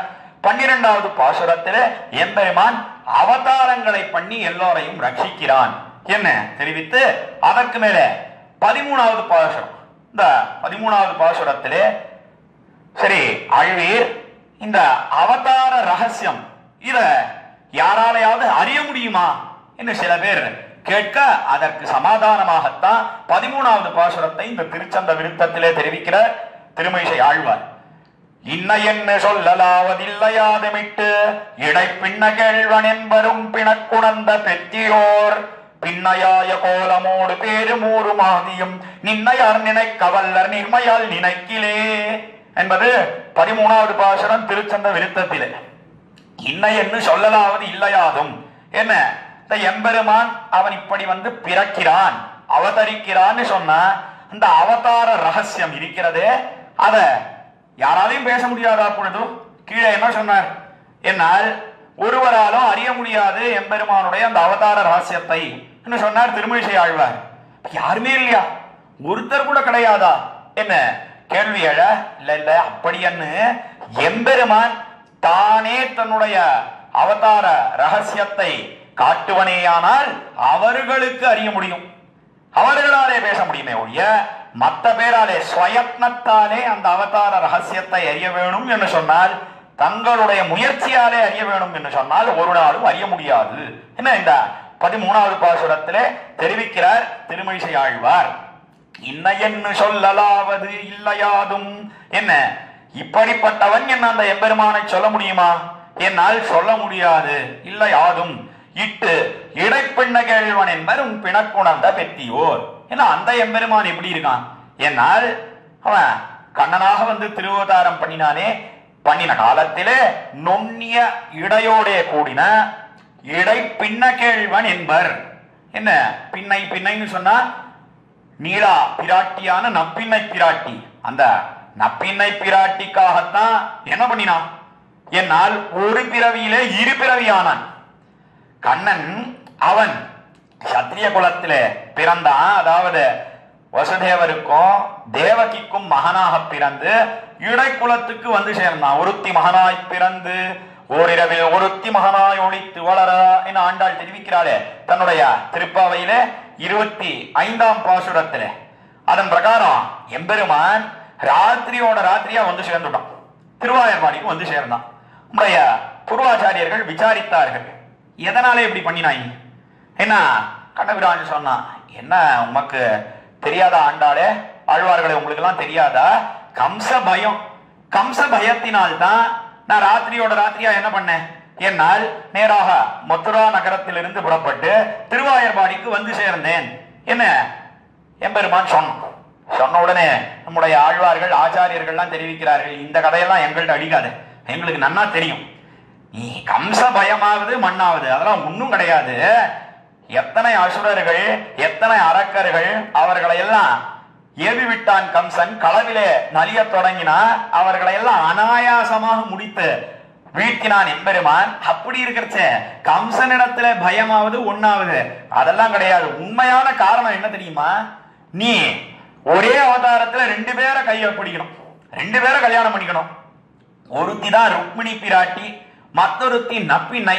இந்த ருக்மிணியை கைப்பிடிக்க வேண்டும் என்பதற்காக நீ மதுரா நகரத்திலே திருவதாரம் பண்ணினாய், வசுதேவருக்கும் தேவகிக்கும் மகனாக பிறந்தாய். அதே சமயத்திலே இந்த நப்பின்னை பிராட்டியை கைப்பிடிக்க வேணும்னு சொன்னா என்ன தெரிவித்திருந்தார்? அந்த நப்பின்னை பிராட்டியனுடைய திருத்தகப்பனார் கும்பர்னு சொல்லக்கூடியவர். என்னால் ஒரு ஜாதி இடையன், பிறவி இடையனுக்குத்தான் நான் என்னுடைய பெண்ணை கல்யாணம் பண்ணி கொடுப்பேன் அப்படின்னு தெரிவித்திருந்தார். அதனால அவளை கைப்பிடிக்கணுமே, அதுக்காக என்ன பண்ணினா?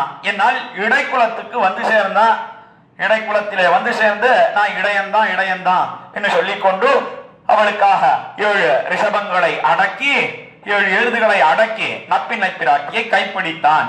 மேலே விருத்தாந்தம் பார்க்கிறோம். இதுக்காக இவ்விடத்துல அந்த விருத்தாந்தத்தை தெரிவித்தேன். என்னால் இவ்விடத்துல திருமழிசைப்பிரான் என்ன பாசனம் தெரிவிக்கிறார்? என்னால் இடைப்பின்ன கேள்வன் என்பரும் பிணக்குணர்ந்த பெத்தியோர் இடைப்பின்ன கேள்வன் என்பர். என்ன எம்பெருமான் எப்படி இருக்கான்? யாரோட சேர்ந்து பத்த தகுந்தவனாக இருக்கிறான் என்று ஞானிகள் தெரிவிக்கிறார்கள். என்னால் மிதுனமே உத்தேசியம், மிதுனமே ஆசிரயணீயம் என்று காட்டினார்கள் வியாக்கியாதாக்கள். பெரியவாச்சான் பிள்ளை நம்முடைய வியாக்கியானத்திலே இடைப்பின்ன கேள்வன் என்பர் என்பதற்கு என்ன தெரிவிக்கிறார்? என்னால் மிதுனமே ஆசிரயணீயம்னு காட்டுற. என்ன மிதுனமே ஆசிரயணீயம் என்று சொன்னால் என்ன?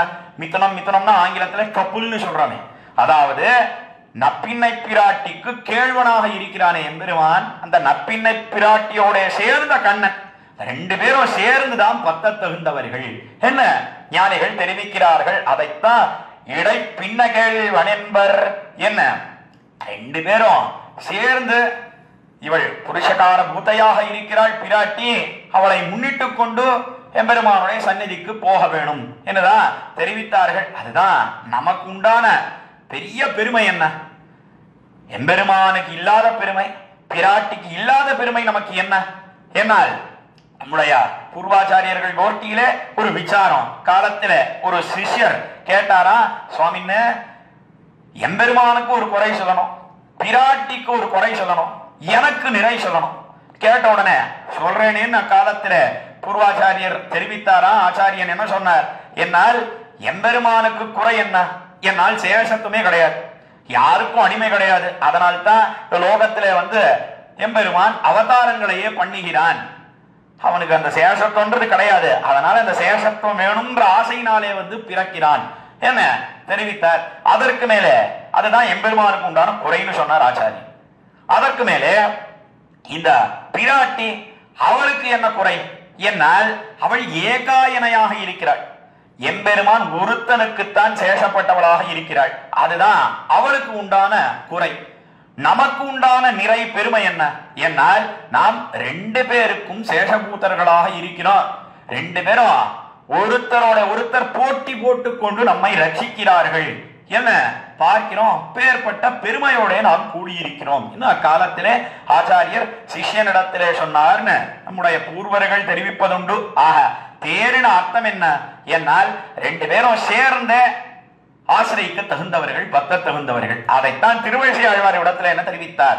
இந்த 13வது பாசுரத்திலே என்னால் இடை பின்னகேள் வனென்பர் உன் பிணக்குணர்ந்த பெத்தியோர் என்ன இப்படி ஞானிகள் எல்லாம் தெரிவித்தார்கள். தெரிவித்து அதற்கு மேலே உன் பிணக்குணர்ந்த பெத்தியோர் சொன்னா, பிணக்கு பிணக்குன்னு சொன்னா வாத விவாதம். அதாவது எம்பெருமானுடைய அடியார்கள் அன்பர்கள், அவரிடத்திலே அன்பில்லாதவர்கள், இந்த 2 பேரும் அடிக்கடி ஒரு வாதம், அதாவது ஆங்கிலத்தில் சொல்றதுன்னா டிபேட் பண்ணிட்டு இருக்காங்க. என்ன வாதம் பண்ணுகிறார்கள்? என்னால் எம்பெருமானுடைய அன்பர்கள் எல்லாம் எம்பெருமானுக்கு பெயர்கள் உண்டு, திருநாமங்கள் உண்டு, அதற்கு மேலே அவனுக்கு விக்கிரகம் உண்டு என்னெல்லாம் பெருமோராயிரம் பிரபல உடைய வெம்பெருமான் என்ன தெரிவிக்கிறார் நம்மாழ்வார் நம்முடைய திருவாய்மொழியில. அதை தெரிவிக்கிறார்கள் எம்பெருமானுடைய அன்பர்கள். அந்த அன்பு இல்லாதவர்கள் அவர்கள் என்ன தெரிவிக்கிறார்கள்? என்னால் பேருமோர் உருவமும் உளதில்லை இளதில்லை என்ன எம்பெருமானுக்கு பேரும் கிடையாது, ரூபமும் கிடையாது என்னெல்லாம் அவர்கள் தெரிவிக்கிறார்கள். அதைத்தான் இடத்துல என்ன தெரிவித்தார் திருமிசை ஆழ்வார் பாசுரத்திலே? என்னால் உன் பிணக்கு உணர்ந்த பெத்தியோர், இந்த பிணக்கு உன்னுடைய அன்பர்களுக்கும் அதே போல அன்பில்லாதவர்களுக்கும் இந்த வாதம் ஏற்படுகிறதே. உனக்கு பேர் உண்டு, விக்கிரகம் உண்டு, நாமம் உண்டு என்னெல்லாம் தெரிவிக்கிறார்கள் அன்பர்கள். அதெல்லாம் கிடையாதுன்னு சொல்ற அன்பில்லாதவர்கள் அதை நன்றாக அறிந்து கொண்டிருக்கிறார்கள் ஞானிகள். அவர்களுக்கு என்ன நன்னா தெரிகிறது? என்னால் இப்படி அவரவர்களுடைய கர்மாக்களுக்கு அனுகுணமாக, கர்மாக்களுக்கு தகுந்தபடி இந்த வாதம் ஏற்படும்படியாக நடத்தி கொண்டு போகக்கூடியவன் யாருன்னா எம்பெருமான் நீதான் என்பதை நன்றாக அறிந்து கொண்டிருக்கிறார்கள். இப்படி இவர்கள் வாதம் பண்ணுகிறார்களே, இது எதனால ஏற்பட்ட ஒண்ணு? என்னால் அவர்களுடைய கர்மாக்கள், அவர்கள் பண்ணின புண்ணிய பாப ரூபமான கர்மங்கள், அது அனுகுணமாக என்னால் அதற்கு தகுந்தபடி இவர்கள் வாதம் பண்ணுகிறார்கள். இதையெல்லாம் நடத்தக்கூடியவன் யார்? என்ன இப்படி ஏற்படுவதற்கே காரணம் எம்பெருமானே நீதான் என்று முன் பிணக்குணர்ந்த பெத்தியோர் என்று தெரிவித்து, பின்னையாய கோலமூடு பேருமூடு மாதியும் பின்னையாய கோலமூடு என்ன எம்பெருமான் இப்படி அத்விதீயமாக அவதாரங்களை பண்ணினான். அவனுடைய விக்கிரக வைலட்சண்யம் என்ன, கோலம்னு சொன்னா இப்பேற்பட்ட வடிவழகு. இந்த லோகத்திலே ராமனாகவும் கண்ணனாகவும் பிறந்தான்னு சொன்னா உண்மையிலேயே பார்த்தா அது பிச்சைக்கார வேஷம்னு சொல்லணும். ஏன் பிச்சைக்கார வேஷம்னு சொல்லணும்? என்னால் அவன் ரக்ஷண பிச்சையை என்னிடத்துல கொடு கொடுன்னு சொல்றான். ஆனாலும் கூட அந்த அழகை சேவிக்க வேணும் என்ன எல்லாரும் ஆசைப்படுகிறார்கள். எப்பேற்பட்ட அழகு! அம்போத நீலம் அரவிந்த தலாயதாட்சம் பிஞ்சாவத்தம்சம் முரளீகிருத வேணுபாணி என்ன கண்ணபிரான் பசுக்களை எல்லாம் மேய்க்க போகிறான்னு சொன்னா, அந்த புல்லாங்குழல ஊதரான்னு சொன்னா என்ன அழகு, என்ன அழகு! அவனுடைய திருமுடியிலே அந்த மயில் பீணியை அணிந்து கொண்டு போவதென்ன, அதற்கு மேலே புல்லாங்குழலை மடியிலே வைத்துக் கொண்டு அவன் அப்பொழுது என்ன, அதற்கு மேலே சுரிகையும் தெரிவில்லும் செண்டுகோலும் மேலாளையும் தோழன்மார் கொண்டோட எல்லாம் பாசுரத்திலே தெரிவித்தாரே பெரியாழ்வார். அதன் பிரகாரம் சுரிகான்னு சொல்லக்கூடிய சின்ன கத்திய இடுப்பிலே வைத்துக் கொண்டு தெரிவில் சின்ன வில் என்ன, செண்டு கோல் என்ன, இப்படி எல்லாவற்றையும் எடுத்துக்கொண்டு போகிறானே.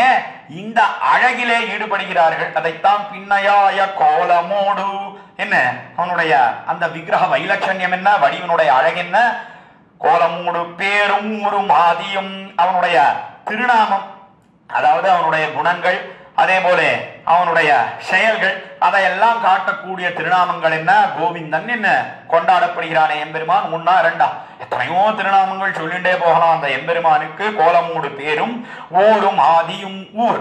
அதற்கு மேல அயோத்தியா நகரத்திலே ராமனாக வந்து திருவதாரம் பண்ணினான். மதுரா நகரத்திலே பிறந்த திருவாயர்பாடிக்கு வந்து சேர்ந்தான் கண்ணன் எம்பெருமான். என்ன இப்படி திவ்ய தேசங்கள் என்ன, ஊர் என்ன, பேரும் ஊரும் ஆதியும். அதுக்கு மேலே அவன் தான் ஜெகத்காரண பூதனாக இருக்கிறான். இதையெல்லாம் நின்னையார் நினைக்க வல்லர் நீர்மையால் நினைக்கிலே. என்ன யாராலே நினைக்க முடியும் என்னால் நீர்மையால் நினைக்க வல்லர், இல்லைன்னா நினைக்க முடியாது என்று தெரிவித்து தலை கட்டுகிறார் பாசுரத்தை. எம்பெருமானே, நீயே உன்னுடைய வடிவழகையோ உன்னுடைய குணங்களையோ அதற்கு மேலே உன்னுடைய செயல்களையோ நிருகேதுக கிருபையினாலே, காரணமற்ற கிருபையினாலே காட்டினாயே, ஆனால் அனுபவிக்க முடியுமே ஒழிய இல்லைன்னா அனுபவிக்க முடியாது. எத்தனையோ பேர் விஷயத்தில எம்பெருமான் காட்டி இருக்கிறான் என்று பார்க்கிறோம். ஒரு மாலாக்காரர்னு ஒருத்தர் இருந்தார். எம்பெருமான் கண்ணனாக திருவதரித்த காலத்திலே நேராக அவருடைய கிரகம் எங்கே இருக்கிறது, நந்தரின் நடுவே வந்திட்டு ஆண்டாள் தெரிவிக்கிறாளே தன்னுடைய நாச்சியார் திருமொழியில. அந்த பாசுர பிரகாரம் அந்த மாலாக்காரருடைய கிரகம், அது மாலாக்காரர்னு சொன்னா மாலை கட்டி சமர்ப்பிக்க கூடியவர், அவர் இருக்கக்கூடிய இடத்தை தேடி வந்தான். மதுரா நகரத்துக்கு புகுங்காலத்திலே கண்ணன் எம்பெருமான் என்ன பார்க்கிறோம், நேராக வந்தான். அவர் கொடுத்த மாலையை அணிந்து கொண்டான், சூட்டி கொண்டான். என்ன விருத்தாந்தம் பார்க்கிறோம். அப்பொழுதோ அவருக்கு மிகுந்த சந்தோஷம். பிரசாத பரமௌநாதோ மம கேகம் உபாகதோ தன்யோகம் அர்ச்சயிஷ்யாமி இத்தியாகம் அல்யோபஜீவனஹா. என்ன அவர் காலத்திலே தெரிவித்த ஸ்லோகங்களை எல்லாம் எடுத்து காட்டுகிறார்கள். பிரமாண ஸ்லோகத்தை தெரிவிக்கிறார்கள். என்ன சொன்னார் அக்காலத்திலே மாலாக்காரர், என்னால் எப்பேற்பட்ட கிருபை, எவ்வளவு அறப்பெரியவன் எம்பெருமான், பரத்வத்தோட கூடியிருக்கிறான், அதே சமயத்திலே மிகவும் சுலபனாக இருக்கிறான், நீர்மையோட கூடியிருக்கிறான், நம்முடைய கிரகத்தை தேடி வந்தானே. என்ன காலத்திலே அவர் தெரிவித்தார். எப்படி அவரால் சொல்ல முடிந்தது? அறப்பெரியவன் என்பதை எப்படி தெரிந்து கொண்டார் அந்த மாலாக்காரர் என்றால் கண்ணபிரான் காட்டினான். கண்ணபிரான் காட்ட அவர் தெரிவித்தாரே ஒழிய இல்லைன்னா சொல்ல முடியுமா? ஒரு நாளும் சொல்லவே முடியாது. அதே போலத்தான் ததிபாண்டன் சொல்லக்கூடிய ஒருத்தன் பார்க்கிறோம், பானை வித்து ஜீவிக்க கூடியவன். என்ன தெரியும், ஞானம் இருந்ததா அந்த சமயத்திலே? கண்ணபிரான் ஒரு சமயம் அவன் வெண்ணையெல்லாம் திருடின காலத்திலே யாரோ ஒருத்தி அவனை துரத்தி கொண்டு வந்தாள். அப்பொழுதோ நேராக வந்து சேர்ந்தான் இந்த ததிமாண்டன் சொல்லக்கூடியவர், பானையெல்லாம் வித்து ஜீவிக்க கூடியவர். அவரிடத்துல தாத்தா எப்படியாவது என்ன காப்பாற்றணும்னு சொன்னா. அப்புறம் எப்படிடா என்னடா பண்றதுன்னு கேட்டா, இந்த பானையிலே என்ன ஒழித்து விடும் என்று தெரிவிக்க பானையிலேயே கண்ணனை ஒழித்து விட்ட. இந்த பெண் பிள்ளையும் வந்தா கண்ணன் இங்க இல்லைன்னு அவன் சொன்னா. அந்த பெண் பிள்ளையும் திரும்பி போன பிற்பாடு ததிபாண்டன் என்ன பண்ணினா, என்னால் நீ மோட்சம் கொடுத்தா தான் உன்னை வெள்ள விடு, இல்லைன்னா வெள்ள விட மாட்டேன். என்ன காலத்திலே ததிபாண்டன் கண்ணபிரான் இடத்துல தெரிவித்தான். கண்ணன் எவ்வளவு சொல்லி பார்த்தான், ஓய் தாத்தாவே, எனக்கு நீ இப்போ என்ன வெள்ள விடலன்னு சொன்னா எனக்கே மோட்சம் கிடைச்சிடும், ஓய் நானே போயிடுவேன், எனக்கே பிராணம் போயிடும் என்னெல்லாம் தெரிவித்தான் என்பதாக ரசமாக தெரிவிப்பதுண்டு.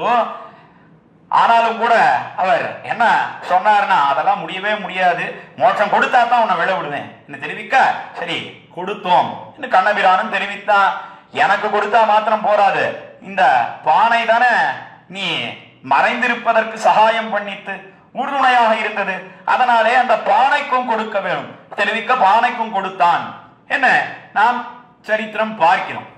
எதுக்காக தெரிவித்தேன்னா, இப்படி ததிபாண்டன் மோட்சம் வேணும்னு கண்ணபிரான் இடத்துல கேட்டானே, அவனுக்கு எப்படி ஞானம் ஏற்பட்டது?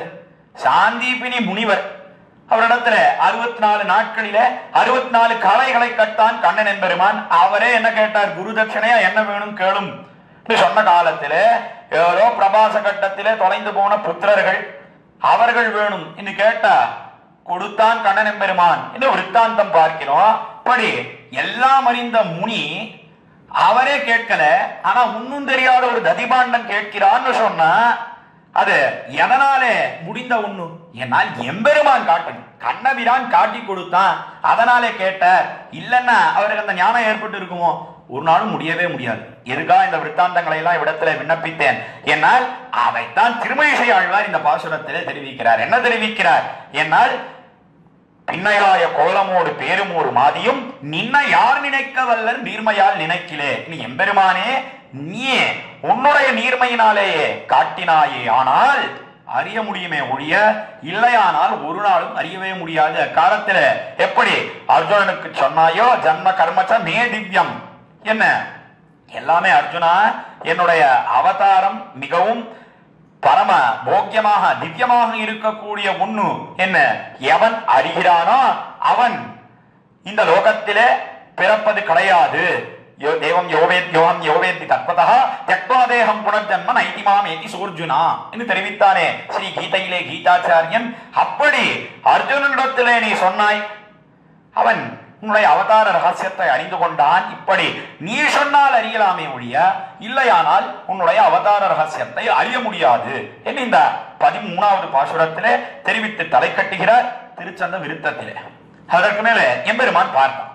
எம்பெருமான் திருமழிசை ஆழ்வாரை பார்த்து கண்ணன் எம்பெருமான், ஓய் திருமழிசை ஆழ்வீரே, நம்முடைய அவதார ரகசியத்தை நீர் எப்படி அறிந்தீர்வோய் என்ன கேட்க, உடனே அதற்கு சமாதானமாகத்தான் இந்த 14வது பாசுரத்தை தெரிவிக்கிறார் திருமழிசை பிரான் இந்த திருச்சந்த விருத்தத்திலே. தூய்மயோகமாயினாய் துழாயலங்கள் மாலையாய் ஆமையாகி ஆழ்கடல் துயின்னாதி தேவா நின்னாமதேயம் இன்னதென்ன வல்ல மல்லவாகிலும் சாமவேத கீதனாய சக்கரவாணி அல்லையே என்பது 14வது பாசுரம் திருச்சந்த விருத்தத்திலே. கண்ணபிரான் கேட்டா, ஓய் திருமழிசை ஆழ்வீரே, நம்முடைய அவதார ரகசியத்தை நீர் எப்படி அறிந்தீர் ஓய் என்ன கேட்க, எம்பெருமானே பிரயோஜனாந்தர பரர்கள், வேற பிரயோஜனத்தை உன்னிடத்திலே ஆசைப்படக்கூடியவர்கள் தேவர்கள். இந்த தேவர்களுக்காக நீ ஆமையாக வடிவை கொண்டு இந்த லோகத்திலே வந்து பிறந்தாய். அப்பேற்பட்ட பெருமையோட கூடின நீ உன்னுடைய பெருமையை பரிச்சேதித்து அளவுபடுத்தி என்னால அறிய முடியுமா? அப்ப அறிந்தவன் அல்ல நான், ஆனாலும் கூட எதை அறிந்து கொண்டேன் என்னால் நீ சாமவேத கீதனாய சக்கரபாணி அல்லையே, என்ன வேதத்தாலேயே அறியப்படுபவனாக இருக்கிறாய், வேதைக சமதிகம்யனாக இருக்கிறாய் என்பதை நான் அறிந்து கொண்டேன் என்ன இந்த 14வது பாசுரத்திலே தெரிவிக்கிறார் திருமழிசை ஆழ்வார். ஆக இந்த பாசுரம் தூய்மயோகமாயினாய் துழாயலங்கள் மாலையாய் என்ன எம்பெருமான் எப்படி இருக்கிறான் என்னால் தூய்மை யோகமாயினாய் என்ன பரிசுத்தியை எல்லோருக்கும் ஏற்படுத்துகிறான். சம்சாரிகள்லாம் எப்படி இருக்கா என்ன அசுத்தியோட கூடியிருக்கிறார்கள், அதாவது தூய்மையே இல்லை. தூய்மை இல்லாததற்கு காரணம் என்ன என்ன அச்சித் சம்சர்க்கம் தான். மறுபடியும் மறுபடியும் ஒவ்வொரு சரீரங்கள் தோறும் புக்கு புக்கு நாம் இந்த லோகத்தில வந்து பிறக்கிறோமே. மனுஷ சரீரத்தை கொண்டு வந்து பிறக்கிறோம், திரியக்காக விலங்காக வந்து பிறக்கிறோம், ஸ்தாவரமாக வந்து பிறக்கிறோம். இப்படி மறுபடியும் மறுபடியும் மக்க சம்சாரத்திலேயே சுழன்று கொண்டு இருக்கிறோமே. இதனாலே நமக்கு தூய்மை இல்லை.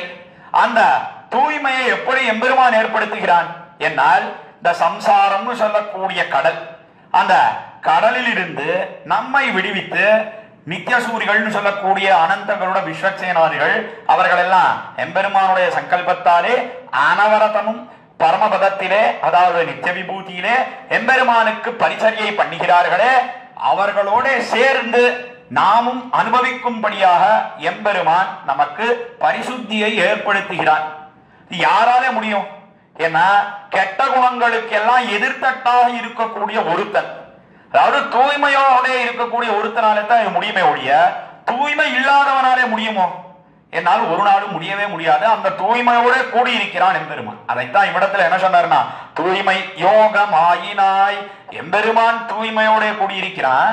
அதற்கு மேலே அசுத்தியோட கூடின சம்சாரிகள் நமக்கு தூய்மையை ஏற்படுத்துகிறான் அந்த எம்பெருமான் என்று காட்டினார். தூய்மையோகம் ஆயினாய். அதனாலே தெரிவிக்கப்பட்டது என்ன என்னால் எம்பெருமானே உபாயம். இந்த சம்சாரத்தை கடக்கணுமா, அதற்கு வழி யார் என்ன? எம்பெருமான் தான். அவன் தான் உபாயமாக இருக்கிறான் என்பதை தெரிவிக்கிறார் திருமிசை ஆழ்வார் இந்த பாசுரத்திலே. தூய்மையோகமாயினாய் துழாயலங்கள் மாலையாய் என அதற்கு மேலே அவனே உபேயமாகவும் இருக்கிறான். உபேயம்னு சொன்ன அடைய தகுந்தது, புருஷார்த்தம், பலம் என்ன எல்லாம் ஒரே அர்த்தத்தை தான் காட்டும். அவனே அடைய தகுந்தவனாக இருக்கிறான். அடைய தகுந்தவன் சொன்ன அவனுடைய திருவடிவாரத்திலே கைங்கரியம் பண்ணுவதே பரம புருஷார்த்தம். அதைத்தான் துழாயலங்கள் மாலையாய் அவனே உபேயம் என்பதை எது காட்டி கொடுக்கிறது? ஏன்னா திருத்துழாய் மாலையை அணிந்து கொண்டிருக்கிறானே எம்பெருமான். எங்கெல்லாம் அணிந்து கொண்டிருக்கிறான் என்னால் தோளின மேலும் நன் மார்பின் மேலும் சுடர் முடி மேலும் தாளின மேலும் புனைந்த தன்னந்துழாயுடைய அம்மான். என்ன தோளிலே சாத்தின் இருக்கான் திருத்துழாய் மாலையை. அதற்கு மேலே மோட்சஸ்தலத்திலே பிராட்டி எழுந்தருள் இருக்கிறாளே அவ்விடத்திலே சாத்தி கொண்டிருக்கிறான். அதற்கு மேலே திருமுடியிலே அணிந்து கொண்டிருக்கிறான். கடைசியாக அடியார்களுக்காக திருவடித்தாமர்களிலே அணிந்து கொண்டிருக்கிறானே அந்த திருத்துழாய் மாலை, அதுவே எம்பெருமான் அறப்பெரியவன் என்பதை காட்டி கொடுக்கிறது. அதைத்தான் துழாயலங்கள் மாலையாய் என்ன அறப்பெரியவன் என்பதையும் காட்டுகிறது. அதற்கு மேலே அதுதான் போக்கியத்துவ சின்னமாக இருக்கிறது. மிகவும் குளிர்ச்சியாக தன்மையோட கூடியிருக்கிறது, குளிர்ந்ததாக இருக்கிறது என்று தெரிவித்து துழாயலங்கள் மாலையாய் ஆமையாகி ஆழ்கடல் துயின்னாதி தேவா என்ன அதற்கு மேலே தேவதைகள் அவர்களுக்கெல்லாம் ஆபத்து ஏற்பட்டது. இந்திரன் தன்னுடைய சொத்தை எல்லாம் இழந்தான். காலத்திலே வித்யாதர பெண் ஒருத்தி அவள் பெரிய பிராட்டியாரை நன்னாக பாடினாள், ஸ்தோத்திரம் பண்ணினாள். அப்பொழுதோ பெரிய பிராட்டியார் தாம் அணிந்திருந்த மாலையை அந்த பெண்ணுக்கு பரிசாக கொடுத்தார். அதை பெற்றுக்கொண்டு அந்த வித்யாதர பெண் வந்தாள். இதெல்லாம் புராணத்திலே தெரிவிக்கக்கூடிய விருத்தாந்தம். எப்படி இந்திரன் சொத்தையெல்லாம் இழந்தான், அவனுக்காக ஏன் அவதாரம் பண்ணினான். என்ன சொல்றாருன்னா ஆமையாகி ஆழ்கடல் துயின்ன ஆதி தேவா என்ன ஆழமான கடல், அந்த கடலிலே அந்த மந்தர மலையானது மத்தாக மந்தரம் நாட்டியன்னு மதுரக்கொழும் சாறு கொண்டா என்ன திருப்பார்கடலை கடைந்தானே எம்பெருமான். கடைந்த காலத்திலே அவன் கூர்மாவதாரம் பண்ணினான், ஆமையாக பிறந்தானே.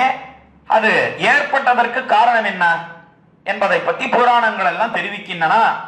அதனாலே ஏற்பட்டதுன்னா அந்த வித்யாதர பெண் மாலையை பெற்றுக் கொண்டு வந்தாள். வழியிலே துர்வாச மகரிஷியை பார்த்தார். அவருக்கு இந்த மாலையை பரிசாக கொடுத்தார். அவரும் மகா பிரசாதம் யாம்பெரு சம்மானம்னு பெற்றுக்கொண்டார் துர்வாச மகரிஷி. விற்த்தாந்தம் எல்லாருக்கும் தெரிந்தது.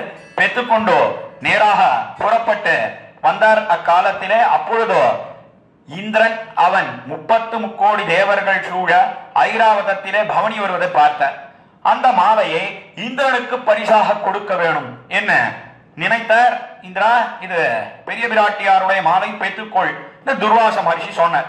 இந்திரன் என்ன பண்ணிருக்கணும் நியாயமா? என்னால் யானையின் பேரிலே பவனி வந்து கொண்டிருக்கிறானே, அதிலிருந்து கீழே இறங்கி முனிவரை வணங்கி அந்த மாலையை பெற்றுக் கொண்டிருக்க வேணும். ஆனா மிகுந்த ஐஸ்வர்ய செருக்கு, நிறைய செல்வம் இருக்கு. அதனாலே அகங்காரம் ஏற்பட்டது, மமதை ஏற்பட்டது. என்ன பண்ணினான்னா அவன் யானைப்பாகனை ஏவினா. யானைப்பாகன் யானையை ஏவினா.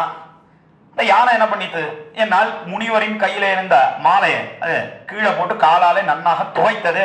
அதனாலே மிகுந்த கோபம் ஏற்பட்டது துர்வாச மகரிஷிக்கு. ஐஸ்வர்ய மதமத்தோசி என்ன ஐஸ்வர்ய செருக்கெல்லாம் அவனுக்கு அழிஞ்சு போட்டோம் இன்னும் சாபம் கொடுத்தார். எல்லாவற்றையும் இழந்தான் இந்திரன். நேரா வந்தா எம்பெருமான இடத்துல நீதான் இழந்த ஐஸ்வர்யத்தை எல்லாம் பெற்றுக் கொடுக்க வேணும் தெரிவிக்க, அதற்கு மேலே அமிர்தத்தையும் பெற்றுக் கொடுக்க வேணும் அந்த தேவதைகளுக்கு என்பதற்காக எம்பெருமான் அக்காலத்தில அந்த கடலை கடைந்தான். ஆண்டாள் வங்க கடல் கடைந்த மாதவன் எல்லாம் தன்னுடைய திருப்பாவையிலே 30வது பாசுரத்திலே தெரிவிக்கிறாளே. அந்த கிரமத்திலே அந்த மந்தர மலையை பெரிய சமுத்திரத்தை கடையணும், பார்க்கடலை கடையணும்னு சொன்னா அதற்கு மத்து வேணுமே, அதற்கு மேலே கயிறு வேணுமே. எது மத்து?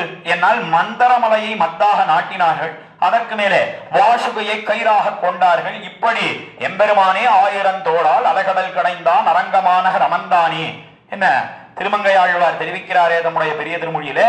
அந்த பாசுர பிரகாரம் எல்லாம் 1000 வடிவுகளை எடுத்துக்கொண்டு தானே கடைந்தான்.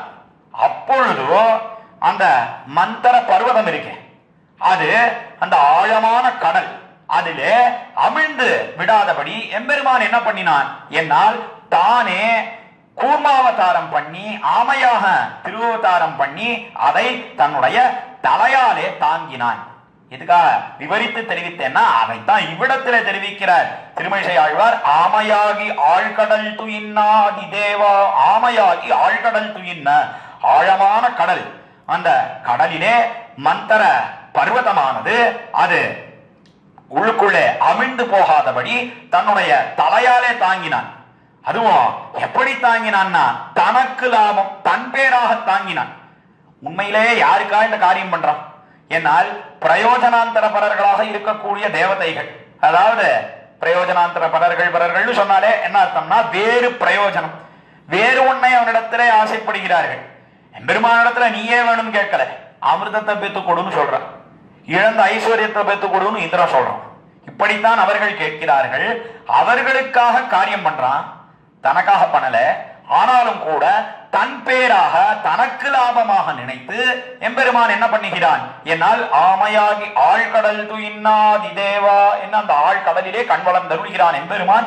ஆமையா அந்த மதனத்தை பண்ணின காலத்திலே, சமுத்திர மதனத்தை பண்ணின காலத்திலே நன்னாக தன்னுடைய தலையாலே தாங்கினான் என்று தெரிவித்து, அதுவே எதை காட்டுறது என்னால் ஆதிதேவா ஜெகத்காரண பூதனாக இருக்கக்கூடிய ஒருத்தனால தான் இந்த காரியத்தை பண்ண முடியும், இல்லைன்னா ஒரு நாளும் பண்ண முடியாது. ஏன்னா மற்ற பேர்லாம் என்ன சொல்லுவான்னா உனக்கு எனக்கு என்ன சம்பந்தம்னு எல்லாரும் தெரிவிப்பார்கள். ஆனா இவன் தானே எல்லாருக்கும் தாயாகவும் தகப்பனாகவும் இருக்கிறான், அதனாலே ஆதிதேவனாக இருக்கக்கூடிய எம்பெருமான் இந்த காரியத்தை பண்ணினான் என்ன தெரிவிக்கிறார் திருமழிசை ஆழ்வார். இந்த பாசுரத்திலே இப்படி நீ அவதாரத்தை பண்ணினாயே, நின் நாமதேயம் இன்னதென்ன வல்லமல்ல வாகிலும் என்ன உன்னுடைய நாமதேயம் என்று சொன்னால் இவ்விடத்துல பேர்னு அர்த்தம் இல்ல. பேர் எதை காட்டுறது என்னால் அவனுடைய குணங்களையும் செயல்களையும் காட்டுகிறது.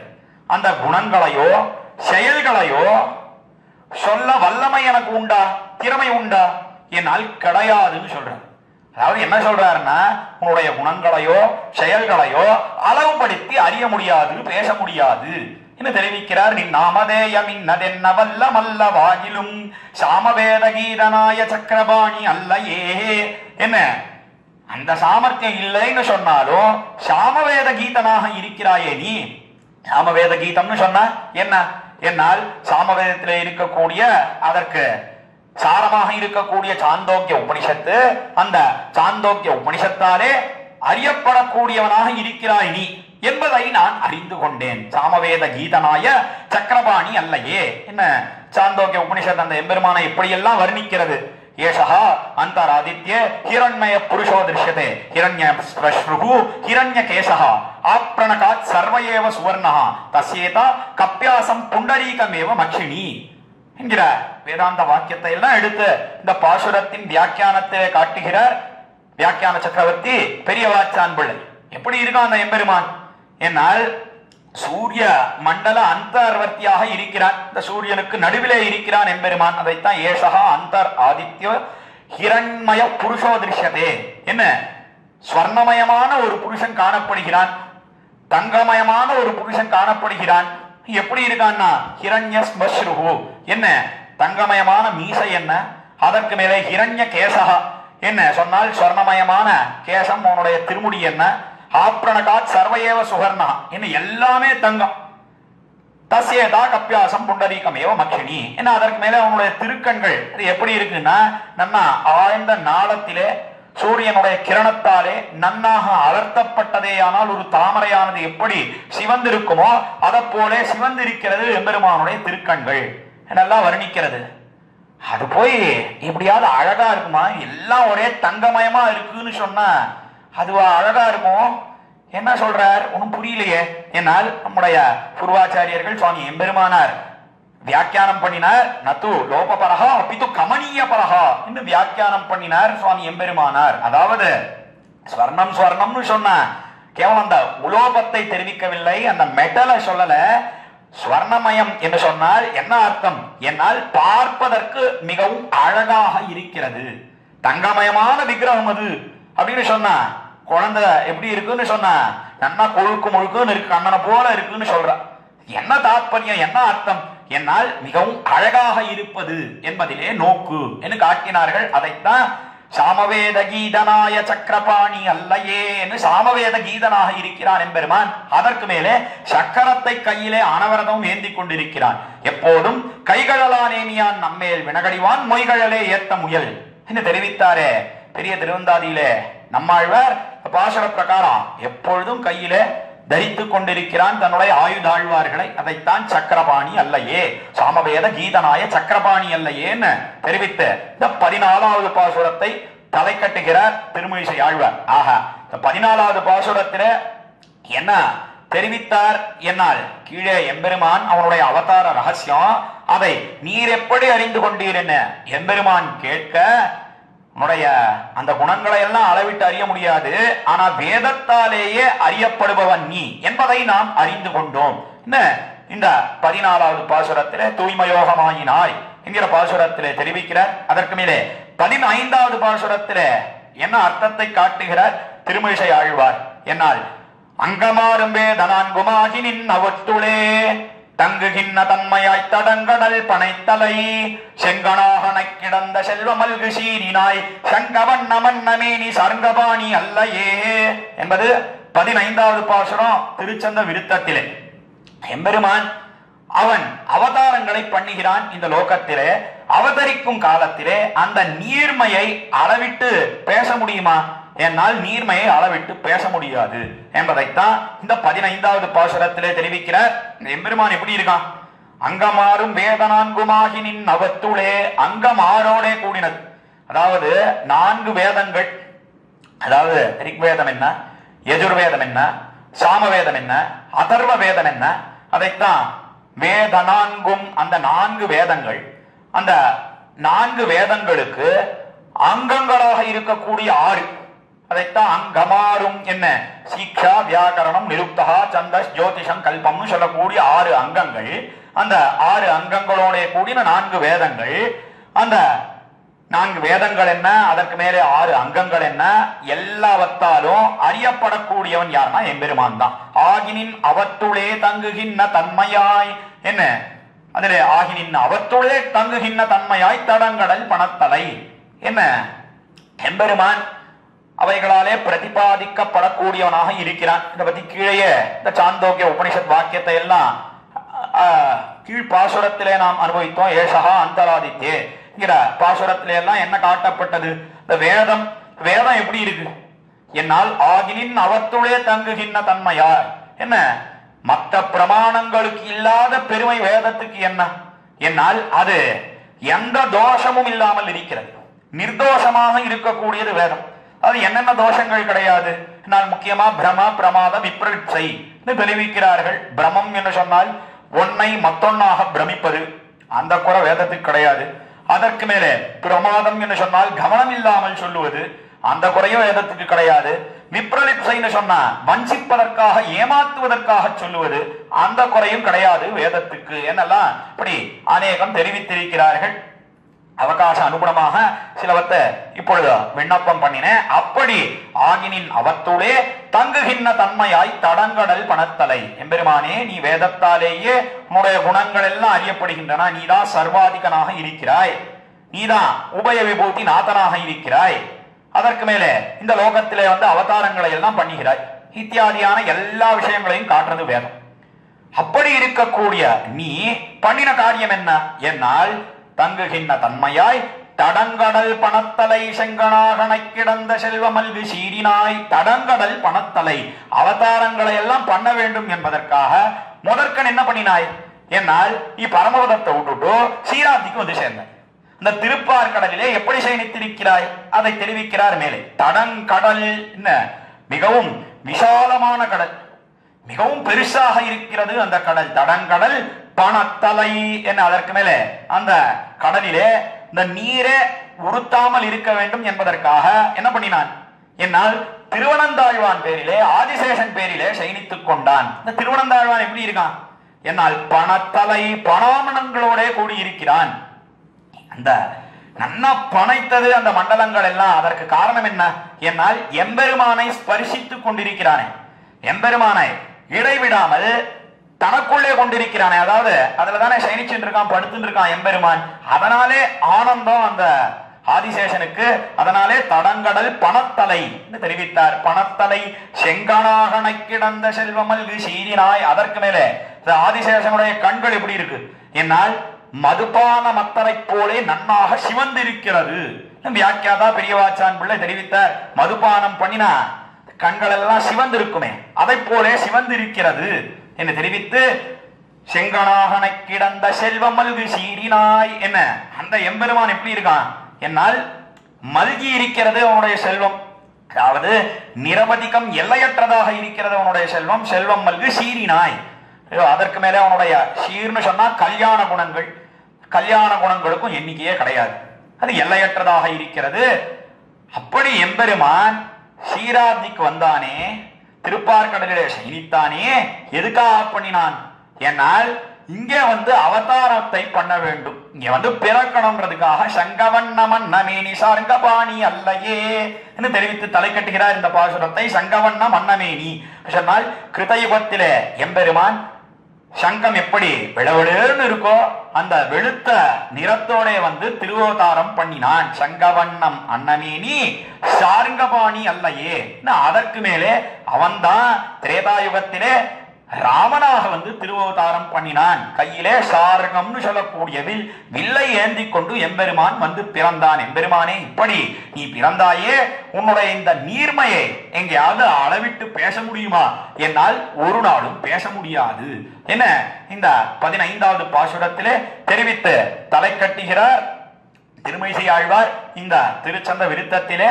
அதற்கு மேலே 16வது பாசுரத்தை இப்பொழுது நாம் அனுபவிக்க பெறலாம்.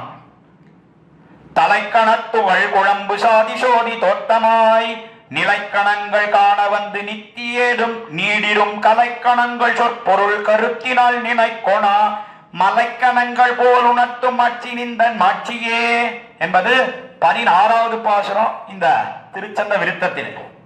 இந்த பாசுரத்திலே என்ன தெரிவிக்கிறார் திருமழிசை பிரான் என்னால் தலைக்கண துகள் குழம்பு சாதி சோதி தோட்டமாய் என்ன எம்பெருமான் இப்படி அவதாரங்கள் பண்ணினான். அதாவது கிருதயுகத்திலே வெண்மை நிறத்தோட பிறந்தான். அதற்கு மேலே திரேதாயுகத்திலே சார்கபாணியாக கையிலே வில்லை ஏந்தினவனாக ராமனாக பிறந்தான் கீழ்ப்பாசுரத்திலே சொன்னார். அதெல்லாம் இருக்கட்டும்னா அதெல்லாம் எப்படிப்பட்ட அவதாரங்கள் என்னால் தேவஜாதியிலே பிறந்தான், அதே போல மனுஷ ஜாதியிலே பிறந்தான். அதெல்லாம் ஒரு பக்கம் இருக்கட்டும், அதற்கு மேலே திரியக்காகவும் பிறந்தான், ஸ்தாவரமாகவும் எம்பெருமான் திருவோதாரம் பண்ணினான் என்ன இந்த பாசுரத்திலே தெரிவிக்கிறார். தலைக்கணத்துகள் குழம்பு சாதி சோதி தோத்தமாய் என்ன தலைக்கணத்துகள் குழம்பு குழம்பு சாதி என்று பிரித்துக் கொள்ள வேணும். அதற்கு மேலே தலைக்கணம் என்று சொன்னால் மிகவும் முதன்மை பெற்ற கணம், கணம் என்று சொன்னால் கூட்டம், தலைக்கணம் சொன்னால் தேவஜாதி. இந்த தேவஜாதியிலே எம்பெருமான் பிறந்தான். அதற்கு மேலே அந்த தேவஜாதி ஏன் முதன்மை பெற்ற ஜாதின்னு தெரிவிக்கிறார்கள். அதற்கு மேலே துகள்னு சொன்னா அது மிகவும் தாழ்ந்ததாக இருக்கக்கூடிய ஒன்று, அது ஸ்தாவர ஜாதி வியாக்கியாதா உரையாசிரியர் காட்டினார். இடத்துல ஜாதி ஜாதின்னு சொன்னா 4 ஜாதிகள் தான். வர்ணம் அதாவது பிரம்மக்ஷத்ரிய வைசிய சூத்திரர்கள்னு சொல்லக்கூடியது அதெல்லாம் வர்ணம் தெரிவிக்கப்பட்டது. ஆனா இவ்விடத்துல சாதின்னு சொன்னா உண்மையிலேயே என்ன அர்த்தம் என்னால் முதல்ல தேவஜாத்தின்னு பார்க்கிறோம், அதற்கு மேலே மனுஷ ஜாத்தின்னு பார்க்கிறோம், மூணாவதாக திரியக் ஜாத்தின்னு பார்க்கிறோம், நான்காவதாக ஸ்தாவர ஜாத்தின்னு பார்க்கிறோம். இது எதனாலே இப்படி பிறப்பு ஏற்படுகிறது நமக்கெல்லாம் என்னால் மிகுந்த புண்ணியம் அதிகமாக இருக்கிறதுன்னு சொன்னா தேவனா ஒருத்தன் பிறகு, அதற்கு மேலே இந்த புண்ணியம் அதை காட்டிலும் குறைவு பாபம் கொஞ்சம் இருக்கிறது என்ன சொன்னால் மனுஷனாக பிறக்கிறான்.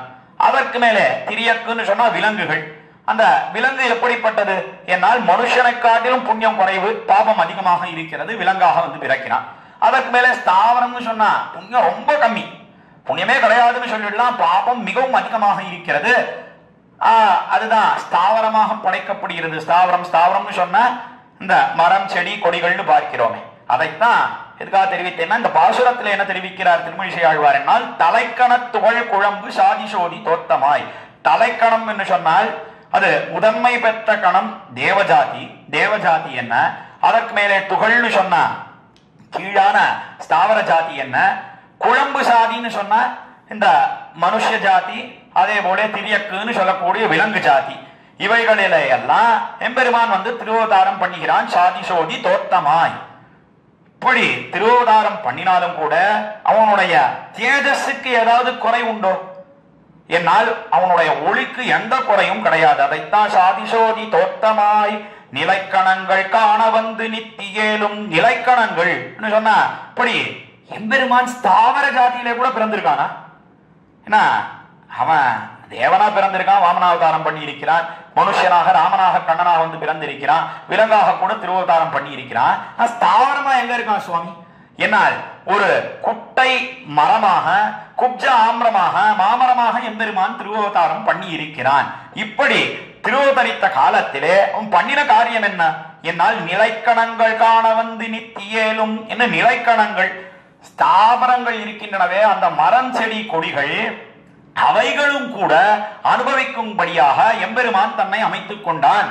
காலத்திலே ராமனை விட்டு பிரிந்த காலத்திலே மரங்கள் எல்லாம் வாடின. அபிவிருக்ஷா பரிம்லானாக சபுஷ்பாங்குட கோரகாக இதெல்லாம் காலத்திலே சுமந்திரன் தசரத சக்கரவர்த்தியின் இடத்திலே தெரிவித்தானே. ராமன் அவன் அயோத்தியை விட்டு காட்டுக்கு போன காலத்திலே மரங்கள் எல்லாம் வாடிவிட்டனா என்று தெரிவித்தான். அதே சமயத்துல ராமபிரான் திரும்பி எழுந்தருளினானே. 14 வருஷம் வனவாசம் முடிந்த பிற்பாடு அப்பொழுது வால்மீகி பகவான் தெரிவிக்கிறார், அகால பலினோ விருட்சாக. என்ன காலமே கிடையாது, சகாலம் கிடையாது, அகாலம். அந்த காலத்திலேயும் கூட விருட்சங்களிலே இருக்கக்கூடிய பழங்கள் எல்லாம் நன்னாக பழுத்தனா என்று தெரிவிக்கிறாரே. எல்லாம் காரணம் என்ன?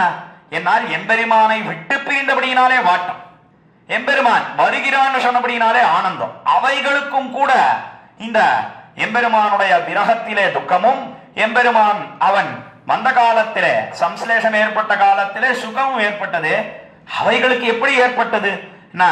விசேஷமாக வியாக்கியான சக்கரவர்த்தி பெரியவாச்சான் பிள்ளை இந்த பாசுரத்தின் வியாக்கியானத்திலே தெரிவித்தார். ஒண்ணுமில்ல, எம்பெருமானை ஸ்பரிசித்த காத்து, அவனை தொட்ட காத்து இருக்கே, அந்த காத்து இந்த மரஞ்செடிகள் கொடிகள் அதன் மேலே படிந்தன. அதனாலேயே பாபம் பண்ணி இருந்தாலும் கூட அந்த ஸ்பரிசித்த காத்து பட்டது. அதனாலே இப்படிப்பட்ட ஒரு நிலை ஏற்பட்டது அவைகளுக்கு என்று தெரிவிக்கிறார். அதைத்தான் நிலைக்கணங்கள் காண நித்தியேலும் நீடிரும் கலைக்கணங்கள் சொற்பொருள் கருத்தினால் நினைக்கொணா. இப்படி எம்பெருமான் மிகவும் தன்னை தாழவிட்டு கொண்டு பிறந்த காலத்திலேயும் மிகவும் தாழ்ச்சியோட கூடின ஸ்தாவரங்களும் அனுபவிக்கும்படியாக தன்னை அமைத்துக் கொண்டு பிறந்தானே.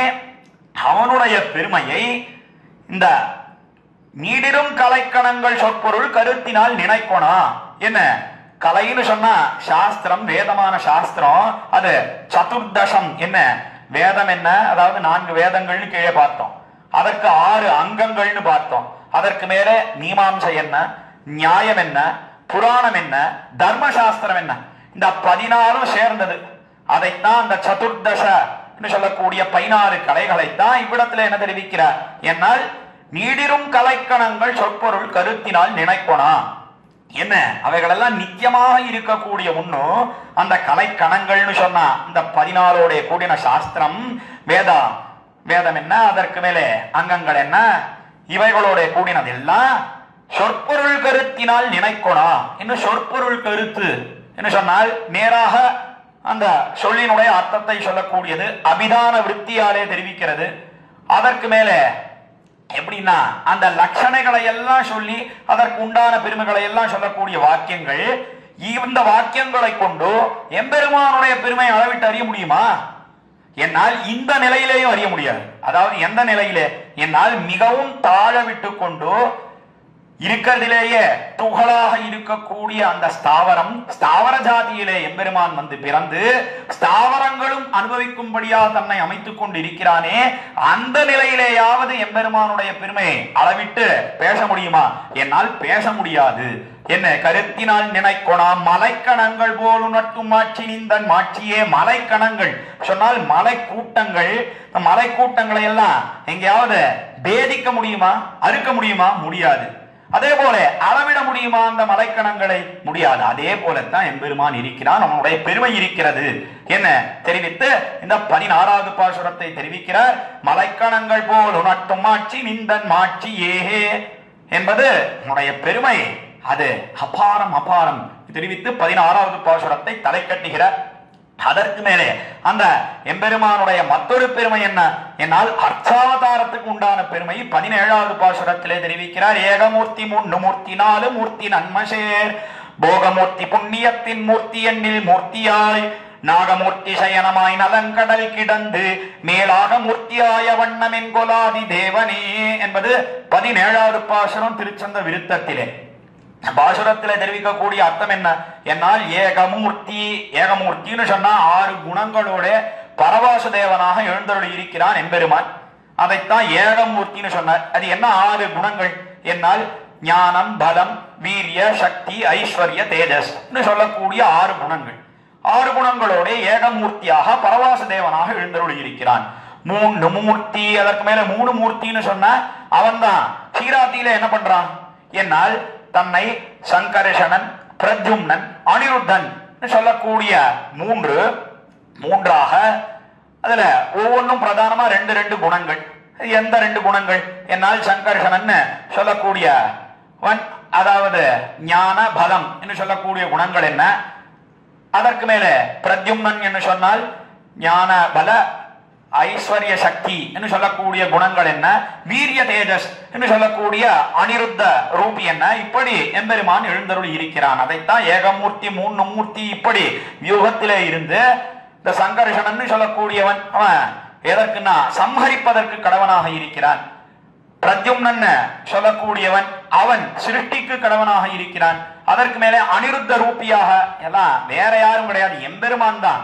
எம்பெருமான் தான் இப்படி அந்த சங்கர்ஷணனாகவும் பிரத்யும்னனாகவும் அனிருத்தனாகவும் எழுந்தருளி இருந்து அழித்தல் என்ன, படைத்தல் என்ன, காத்தல் என்ன, இந்த தொழில்களை எல்லாம் பண்ணுகிறான். அதைத்தான் ஏகமூர்த்தி 3 மூர்த்தி அதற்கு மேலே 4 மூர்த்தி என்று சொன்னால் இப்படி பரார்த்தமாக எம்பெருமான் பரவாச தேவனாகவும் சங்கர்ஷணன் பிரத்யும்னா அனிருத்தனாகவும் எழுந்தொழி இருக்கிறானே அதையெல்லாம் சேர்த்து 4 மூர்த்தின்னு சொன்னார். ஏகமூர்த்தி 3 மூர்த்தி 4 மூர்த்தி நன்மசேர் போகமூர்த்தி. நன்மசேர் போகமூர்த்தின்னு சொன்னா இந்த லோகத்திலே எம்பெருமான் அவதாரங்களை பண்ணுகிறான். அந்த அவதாரங்களை பண்ணுகிறானே அதைத்தான் நன்மசேர் போகமூர்த்தி என தெரிவித்து புண்ணியத்தின் மூர்த்தி எண்ணில் மூர்த்தியாய் இப்படி அந்த எம்பெருமானை புண்ணியசாலிகள் அனுபவிக்கிறார்கள், புண்ணியம் இல்லாதவர்கள் இழந்து போகிறார்கள். இப்படி எம்பெருமான் அவதாரங்களை பண்ணுகிறானே அதற்கு ஏதாவது கணக்கு உண்டா என்று சொன்னால் எண்ணற்ற அவதாரங்களை பண்ணுகிறான். புண்ணியத்தின் மூர்த்தி எண்ணில் மூர்த்தியாய் எண்ணில் அடங்காத அவதாரங்களை பண்ணுகிறானே அந்த எம்பெருமான் நாகமூர்த்தி சயனமாய் நலங்கடல் கிடந்து. நாகமூர்த்தி சயனமாய் நலங்கடல் கிடந்து நன்மையோடே கூடின கடல். எதனாலே நன்மையோடே கூடின கடல் தெரிவித்தார்னா அவதாரங்கள்லாம் பண்ணுகிறானே எம்பெருமான். கொஞ்ச காலம்தான் அந்த அவதாரங்கள் ஏற்பட்டன, பிற்பாடு அந்த அவதாரத்தை முடித்துக் கொண்டு தீர்த்தம் பிரசாதிக்கிறான் எம்பெருமான் பார்க்கிறோம். ஆனா பிரளய ஆபத்து ஏற்படும் பர்யந்தம் அவன் அந்த வியூக ரூபியாக எழுந்தருளி இருக்கிறான். அதைத்தான் நலங்கடல் என்று தெரிவித்து நாகமூர்த்தி சயனமாய் நலங்கடல் கிடந்து என்ன பத்தி கீழ் பாசுரத்திலேயே தெரிவித்தார். இவ்விடத்திலே திருவனந்தாழ்வான் பேரிலே சயனித்துக் கொண்டிருக்கிறான் எம்பெருமான் தெரிவித்து நலங்கடல் கிடந்து மேலாக மூர்த்தியாய வண்ணமென் கொலாதி தேவனே. இதெல்லாம் காட்டிலும் மிகவும் சுலபனாக அர்ச்சாவதாரத்திலே பார்த்த இடங்களிலே அடியார்கள் என்னென்ன வடிவை கொடுக்கிறார்களோ அதை கொண்டு எழுந்தருளி இருக்கிறானே அந்த அர்ச்சாவதார சௌலபியம், அதாவது மிகவும் எளிமையோட கூடியிருக்கிறானே, சர்வ சுலபனாக இருக்கிறானே, அதை எங்கேயாவது பேச முடியுமா? அதனுடைய பெருமையை சொல்ல முடியுமோ? ஒரு நாளும் சொல்லவே முடியாது. மேலாக மூர்த்தி ஆய வண்ணம் என்கொலாதி தேவனே என்று தெரிவித்து அர்ச்சாவதாரத்துக்கு உண்டான பெருமையை 17வது பாசுரத்திலே தெரிவித்து தலை கட்டுகிறார். அதற்கு மேலே 18வது பாசுரத்தை தொடர்ந்து நாம் இப்பொழுது அனுபவிக்க பெறலாம். விடத்தவாயுராயிரம் இராயிரங்கண் வெந்தழல் விடுத்து விழாத போகம் மிக்க சோதி தொக்கசீர் தொடுத்து மேல் விதானமாய பொவ்வ நீர ராவணை படுத்த பாயல் பள்ளி கொள்வதின் கொள்வேல வண்ணனே என்பது 18வது பாசுரம் இந்த திருச்சந்த விருத்தத்திலே. விடத்தபாயுராயிரம் இராயிரங்கண் வெந்தழல் என்ன 1000 நாவு படைத்த ஆதிசேஷன் அவன் எப்படி இருக்கான்னா விடத்தவாயோர் 1000 விஷத்தையே கக்கி கொண்டிருக்கிறான். அதற்கு மேலே 2000 கண் வெண்தழல் 2000 கண்கள். அந்த 2000 கண்களும் என்ன பண்றது? என்னால் நெருப்பை உமிழ்கிறது, அப்படியே நெருப்பை கக்கி கொண்டிருக்கிறது. இடத்துலதான் விசாரித்தார் வியாக்கியான சக்கரவர்த்தி பெரியவாச்சான் பிள்ளை, என்ன இப்படி ஆதிசேஷன் இப்படி போய் இருக்கலாமா? யாரை அனுபவித்துக் கொண்டிருக்கிறான்? எம்பெருமான் எவ்வளவு சாந்த ஸ்வரூபியாக இருக்கிறான்.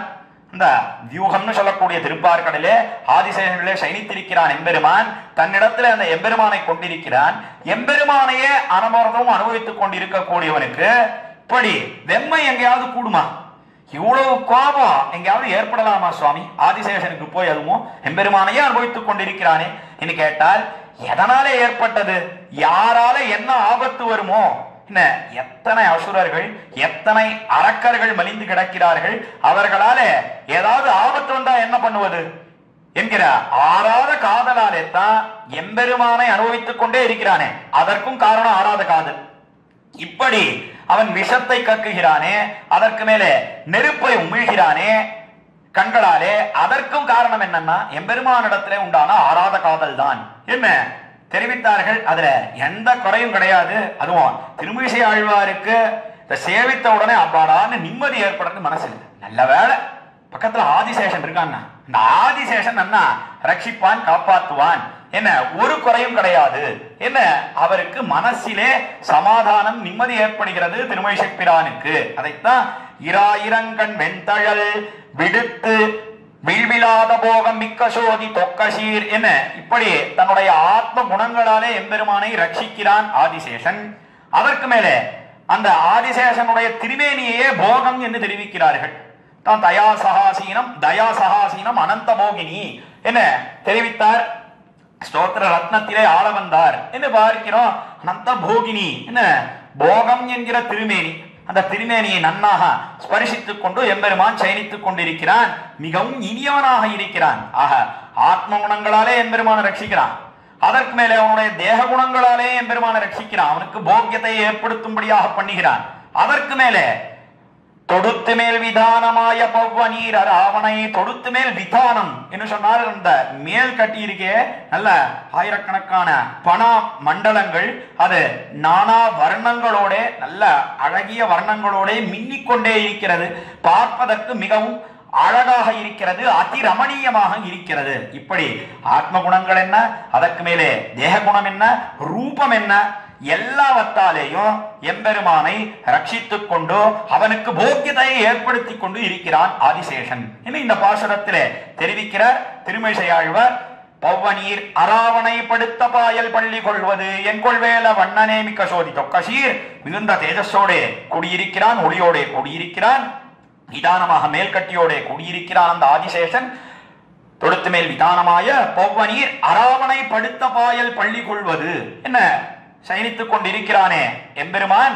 பெருமானே நீ இப்படி சயனித்துக் கொண்டிருக்கிறாயே, என்கொள் வேலவண்ணனே பிடித்த பாயல் பள்ளி கொள்வது என்கொள் வேலவண்ணனே என்ன இப்படி எம்பெருமானே உன்னுடைய பெருமையை யாராலே பேசி முடிக்க முடியும்? யாராலேயும் பேச முடியாது என்று தெரிவித்து இந்த 18வது பாசுரத்தை தலை கட்டுகிறார். அதற்கு மேலே 19வது பாசுரம். புள்ளதாகிவே தனான்கு மோதினாய் அதன்னியும் புள்ளின்வாய் பிளந்து புட்கொடி பிடித்த பின்னரும் புள்ளையோர்தி ஆதலால் அதன் கொள்மின் கொள்ளே நீயாய் புள்ளின்மை பகை கடல் கிடத்தல் காதலித்ததே என்பது 19வது பாசுரம். இந்த திருச்சந்த விருத்தத்திலே எம்பெருமானே நீ இப்படி திருப்பார்கடலிலே சயனித்திருக்கிறாயே, லோகத்திலே என்ன நியத்தியை நாம் பார்க்கிறோம் என்னால் லோகத்திலே இயற்கையாக ஏற்பட்டது ஒண்ணு என்ன என்னால் இந்த ஆதிசேஷன் இருக்கான், அதே போல கருடன் இருக்கான். 2 பேருக்கும் பகை விரோதம் என்று லோகத்திலே பார்க்கிறோம். ஆனா உனக்கு எப்பேற்பட்ட சாமர்த்தியம் அப்பா எம்பெருமானே, 2 பேரும் சேர்ந்து உனக்கு அடிமை செய்கிறார்களே. 2 பேரும் இயற்கையிலேயே விரோதம் பாராட்டுகிறார்கள், விரோதியாக இருக்கிறார்கள். ஆனா உன் விஷயத்திலே வந்தால் 2 பேரும் சேர்ந்து உனக்கு கைங்கரியம் பண்ணும்படியான ஒரு சாமர்த்தியத்தை கொண்டிருக்கிறாயே நீ, இது என்ன சாமர்த்தியம் என்ன ஆச்சரியப்படுகிறார் திருமழிசை பிரான். இந்த 19வது பாசுரத்திலே என்ன தெரிவிக்கிறார்னா, புள்ளதாகி வேதனான்கு மோதினாய் என்ன எம்பெருமான் என்ன பண்ணினான காலத்திலே என்னால் அவன் ஹம்சாவதாரம் பண்ணி அந்த வேதத்தை பிரம்மாவுக்கு உபதேசித்தான், வேதத்தை சொல்லி கொடுத்தான். எதனாலே அம்சாவதாரத்தை பண்ணி சொன்னான்? என்னால் தன்னுடைய ஸ்வயம் விக்கிரகத்தோட அந்த வேதத்தை அவனுக்கு கற்பித்து கொடுத்தான்னு சொன்னா எல்லாரும் என்ன நினைப்பார்கள்? என்னால் எம்பெருமான் தான் அந்த வேதத்தை சொன்னான். என்ன அபௌருஷேயத்துவம் சித்திக்காது.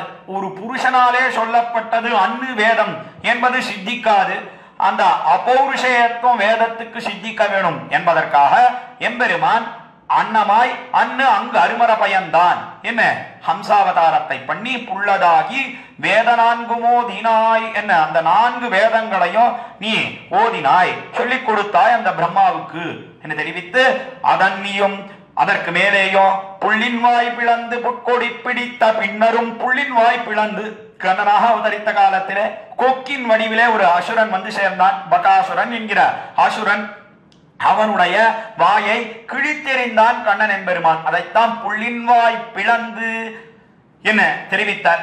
ஆக இந்த 2 விருத்தாந்தங்கள் ஹம்சாவதாரத்தை பண்ணி எம்பெருமான் ஹம்சரூபியாக வேதத்தை உபதேசித்தானே காலத்திலே பிரமாணத்தை ரட்சித்தான்னு பார்க்கிறோம். அதற்கு மேலே புள்ளின்வாய் பிளந்து என்று தெரிவித்தாரே, அது எதை காட்டுகிறது? பிரமேயபூதனான எம்பெருமான் அவனையே ரட்சித்துக் கொண்டான், தன்னைத்தானே ரட்சித்துக் கொண்டான். ஆக பிரமாணத்தையும் ரட்சித்தான், பிரமேயமான எம்பெருமானையும் ரட்சித்தான்.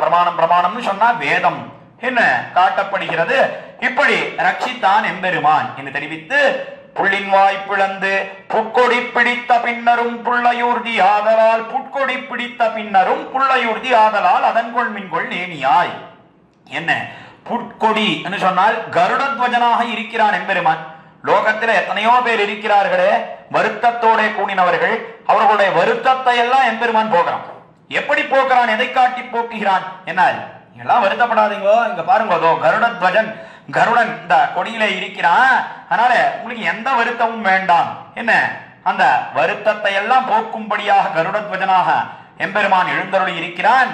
கருடனை தன்னுடைய கொடியிலே ஏந்தி கொண்டிருக்கிறான். அதைத்தான் புட்கொடி பிடித்த பின்னரும் புள்ளயூர்தி ஆதலால், அதற்கு மேலே அந்த கருடன் அவனே வாகனமாக இருக்கிறான். இவர்களை எல்லாம் தேடிக்கொண்டு வர வேண்டும் என்பதற்காக எம்பெருமான் கருடாரூடனாக சேவை சாதிக்கிறான். புள்ளையூர்தி ஆதலால் அதன்கொள் மின்கொள் நேமியாய். என்ன அதற்கு மேலே கையிலே சக்கரத்தை ஏந்தி கொண்டிருக்கிறான். இப்படியெல்லாம் எழுந்தொழி இருக்கக்கூடிய எம்பெருமான் புள்ளின் மெய்ப்பகை கடல் கிடத்தல் காதலித்ததே. என்ன அந்த புல் கருடனுக்கு மெய்ப்பகையாக இருக்கக்கூடிய ஆதிசேஷன் லோகத்துல 2 பேரும் எலியும் பூனையுமா இருக்கா. ஆனா உன் விஷயத்திலே வந்தா 2 பேரும் சேர்ந்து உனக்கு கைங்கரியம் பண்ணுகிறார்களே, இது என்ன ஆச்சரியம் என்று தெரிவித்து இந்த 19வது பாசுரத்தை தலைக்கிட்டுகிறார். இதனாலே தேரின் அர்த்தம் என்ன, தாற்பயம் என்ன? என்னால் நம்மையும் சேர்த்துக் கொள்ளுகிறானே எம்பெருமான். எப்படி 2 பேரும் கைங்கரியம் பண்ணுகிறார்களோ அதே போலத்தான் நாம் எப்படி இருக்கோம்? என்னால் அகங்காரம் மமகாரங்களோட கூடியிருக்கோம், அவனை பார்க்கவே மாட்டோம் என்ன சொல்லி நாம் முகத்தை திருப்பி கொண்டு போகிறோம்.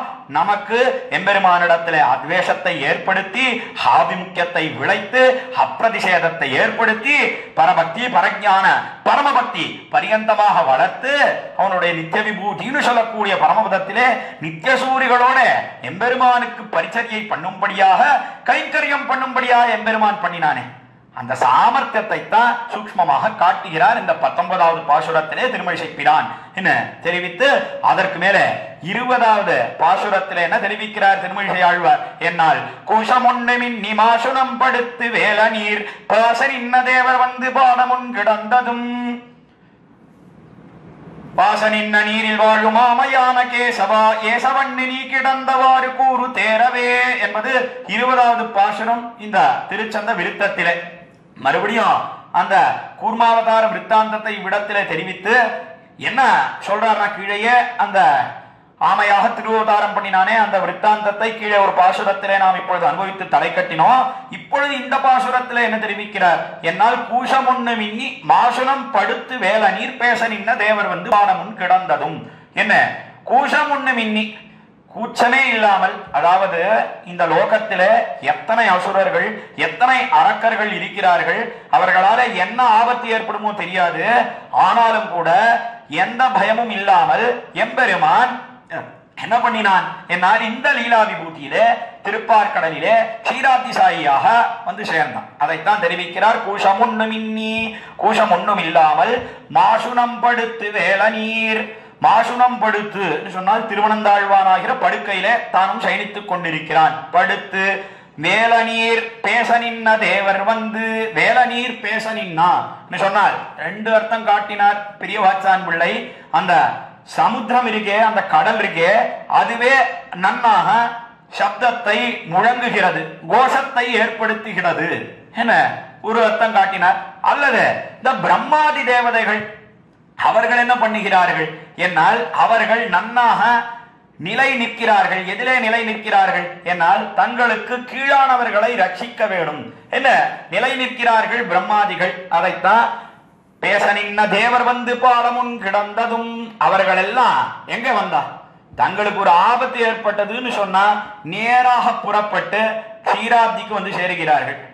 எம்பெருமானே, நீ அவதாரங்கள் எல்லாம் பண்ண வேண்டும் என்ன காலத்துல தேவதைகள் எல்லாம் பிரார்த்தித்தார்கள், ராமனாகவும் கண்ணனாகவும் வந்து பிறந்தாய். ஆனா க்ஷீராப்தியில இருக்க வேணும் யாராவது பிரார்த்தித்தாளா, உன்னிடத்துல வேண்டினார்களா?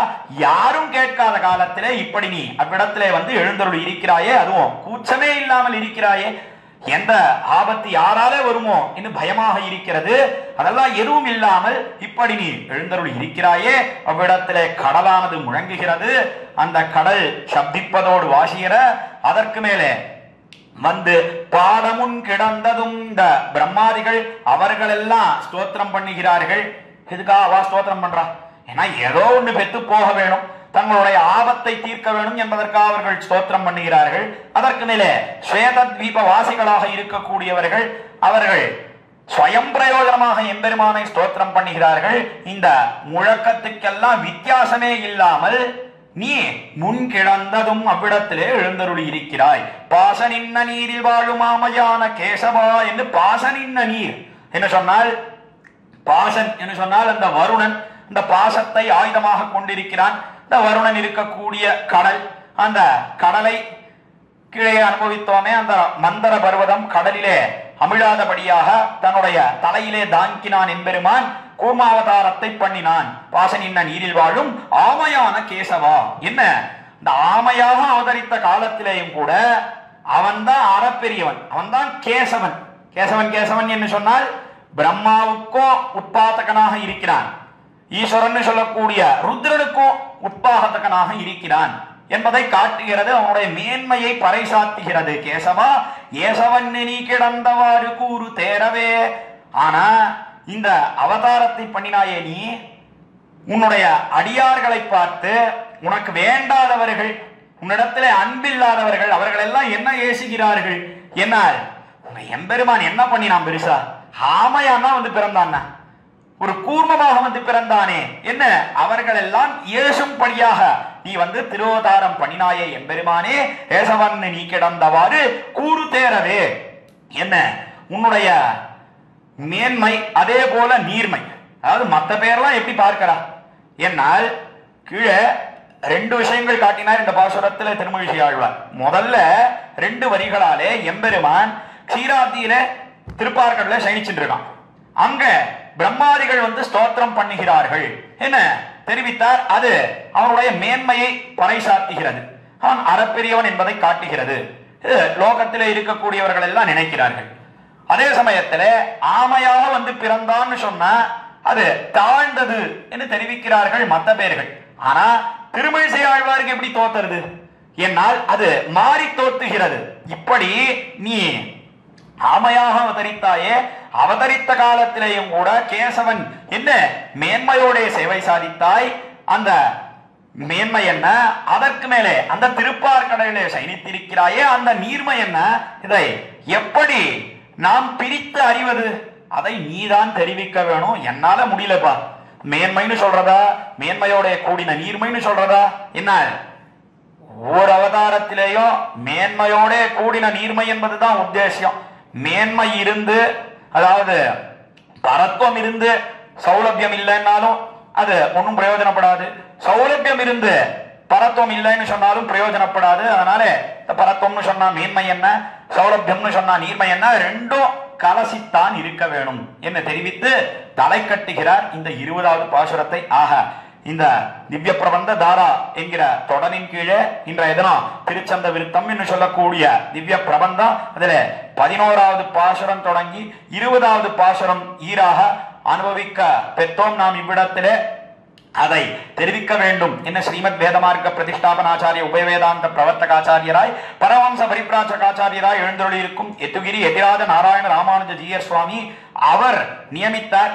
அந்த நியமனானுகுணமாக இந்த 10 பாசுரங்களை விடத்திலே அடியேன் விண்ணப்பித்தேன்.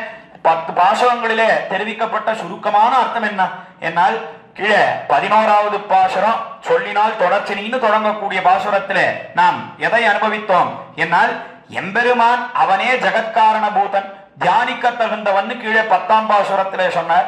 சொன்ன உடனே என்ன கேள்வி எழுந்தது என்னால் எத்தனையோ வேதாந்த வாக்கியங்கள் அவைகள் எல்லாம் என்ன தெரிவிக்கிறது என்னால் நசத்து நச்சாசத்து என்ன சிவனுக்கும் பெருமையை சொல்றது, பிரம்மாவுக்கும் பெருமையை சொல்றது. அப்படி இருக்கிறச்சே எம்பெருமானே ஜகத்காரண பூதன் என்று எப்படி சொல்ல முடியும் என்னால் அவர்களையும் உண்டாக்கினவன் எம்பெருமான் தான்.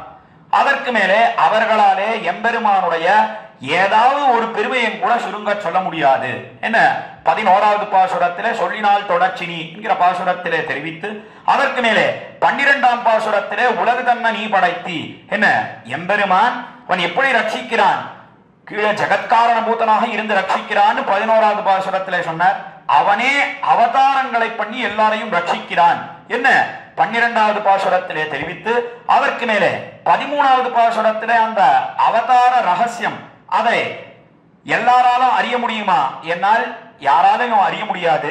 ஆனாலும் கூட எம்பெருமான் காட்டினானேயானால் அறிய முடியும் என்பதை இன்ன என்று சொல்லலாவது என்கிற 13வது பாசுரத்திலே தெரிவித்து, அதற்கு மேலே 14வது பாசுரத்திலே எம்பெருமான் கேட்டான், ஓய் திருமிழிசையாழ்வீரே நீர் எப்படி இந்த அவதார ரகசியத்தை அறிந்து கொண்டீர் என்று கேட்க, அத அளவிட்டு நான் அறியல, ஆனா சாமவேத கீதனாய சக்கரபாணி அல்லையே என்ன இந்த சாமவேதம் அதனுடைய சாரமாக இருக்கக்கூடிய சாந்தோக்கிய உபனிஷத்து அதன் மூலமாகவே அறியப்படுபவனாக நீ இருக்கிறாய் என்பதை நான் அறிந்தேன் என்று 14வது பாசுரத்திலே தூய்மயோகம் ஆயினாய் என்கிற பாசுரத்திலே தெரிவித்து, 15வது பாசுரத்திலே அங்கமாறும் வேதனான்கும் ஆகினின் அவத்துளே என்கிற பாசுரத்திலே அந்த எம்பெருமான் வந்து இந்த லோகத்திலே அவதாரங்கள் பண்ணுகிறானே, கிருதயுகத்திலே அவன் வெள்ள வெளேர் என்கிற நிறத்தோடு வந்து திருவதாரம் பண்ணுகிறான். அவன்தான் ஷாருங்கம் என்று சொல்லக்கூடிய வில்லை கையிலே ஏந்தினவனாக வந்து திருவதாரம் பண்ணுகிறானே, அந்த நீர்மையை அளவிட்டு பேச முடியுமான்னா பேச முடியாது என்று 15வது பாசுரத்திலே தெரிவித்து, அதற்கு மேலே 16வது பாசுரத்திலே அந்த எம்பெருமான் தலைக்கண துகள் குழம்பு சாதி சோதி தோத்தமாய் என்ன இப்படி தேவ ஜாதியிலே அவதரித்தான் எம்பெருமான், மனுஷ ஜாதியிலே பிறந்தான் எம்பெருமான். அதெல்லாம் ஒரு பக்கம் இருக்கட்டும்னா குப்ஜ ஆம்பரமாக ஸ்தாவர ஜாதியிலேயும் கூட குட்டை மாமரமாக வந்து திருவதாரம் பண்ணினான். திருவதரித்து ஸ்தாவரங்களும் கூட அவனை அனுபவிக்கும்படியாக தன்னை அமைத்துக் கொண்டு இருந்தான். அந்த எம்பெருமானுடைய பெருமையை அளவிட்டு அறிய முடியுமா? அப்பொழுதாவது அவனுடைய பெருமையை பேச முடியுமா? என்னால் அப்பொழுதும் பேச முடியாது என்ன 16வது பாசுரத்திலே தெரிவித்து, அதற்கு மேலே 17வது பாசுரத்திலே அந்த எம்பெருமான் ஏகமூர்த்தி 3 மூர்த்தி 4 மூர்த்தி நன்மசேர் என்ன அவன் தான் அர்ச்சாவதாரத்திலே உண்டான சௌலபியம் அதை கொண்டாடினார் 17வது பாசுரத்திலே. அதற்கு மேலே 18வது பாசுரத்திலே அந்த எம்பெருமான் க்ஷீராத்தியிலே சயனித்திருக்கிறானே, எல்லாரையும் ரட்சிக்க வேண்டும் என்ன அவ்விடத்திலே கிடக்கிறானே, அவ்விடத்திலே விடத்தபாயுராயிரம் இராயிரங்கண் வெந்தழல் தொடங்கக்கூடிய பாசுரத்திலே நிம்மதி ஏற்பட்டது திருமிழிசை ஆழ்வாருக்கு. நல்ல வேளை ஆதிசேஷன் இருக்கான், ஆதிசேஷன் அவனை ரட்சித்துக் கொண்டிருக்கிறான். அவனுடைய தேக குணங்களாலேயும் ஆத்ம குணங்களாலேயும் நன்னாக ரட்சிக்கிறான் அந்த எம்பெருமானை என்று 18வது பாசுரத்திலே தெரிவித்து, அதற்கு மேலே 19வது பாசுரத்திலே அந்த எம்பெருமான் புள்ளதாகி வேதனான்கும் ஓதினாய் என்ன அவனே பிரமாணத்தையும் ரட்சித்தான், அவனே பிரமேயத்தையும் ரட்சித்தான்.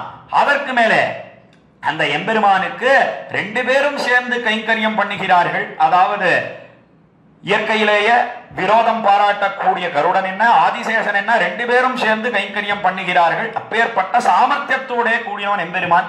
இதனாலே தேரின அர்த்தம் என்ன என்னால் அகங்கார மமகாரத்தோட கூடின நாம் நம்மையும் அவனுடைய நித்திய விபூதியிலே வைத்துக் கொண்டு அவனுக்கு கைங்கரியம் பண்ணும்படியாக பண்ணுகிறானே என்று 19வது பாசுரத்திலே தெரிவித்து, அதற்கு மேலே 20வது பாசுரம் கூஷம் உண்ணும் இன்னி என்று சொல்லக்கூடிய எம்பெருமானே, உன்னுடைய மேன்மை என்ன, உன்னுடைய நீர்மை என்ன, இதெல்லாம் எப்படி நாம் பகுத்து அறிவது, அதை நீதான் தெரிவிக்க வேணும் என்று தெரிவித்து தலை கட்டுகிறார் திருமழிசை ஆழ்வார். இந்த திருச்சந்த விருத்தத்திலே 11வது பாசுரம் தொடங்கி 20வது பாசுரம் ஈராக இந்த திவ்ய பிரபந்த தாரா என்கிற தொடரின் கீழே 2 வார்த்தைகள் விண்ணப்பித்தேன். பெரியோர்கள் குத்தங்குறைகளை நீக்கி குணம் ஏதேனும் இருந்தால் அதை கொள்ள வேணுமாய் பிரார்த்தித்து நிற்கிறேன். அடியேன் இளையவல்லி ஸ்ரீநிதி ஸ்ரீராமானுஜதாசன்.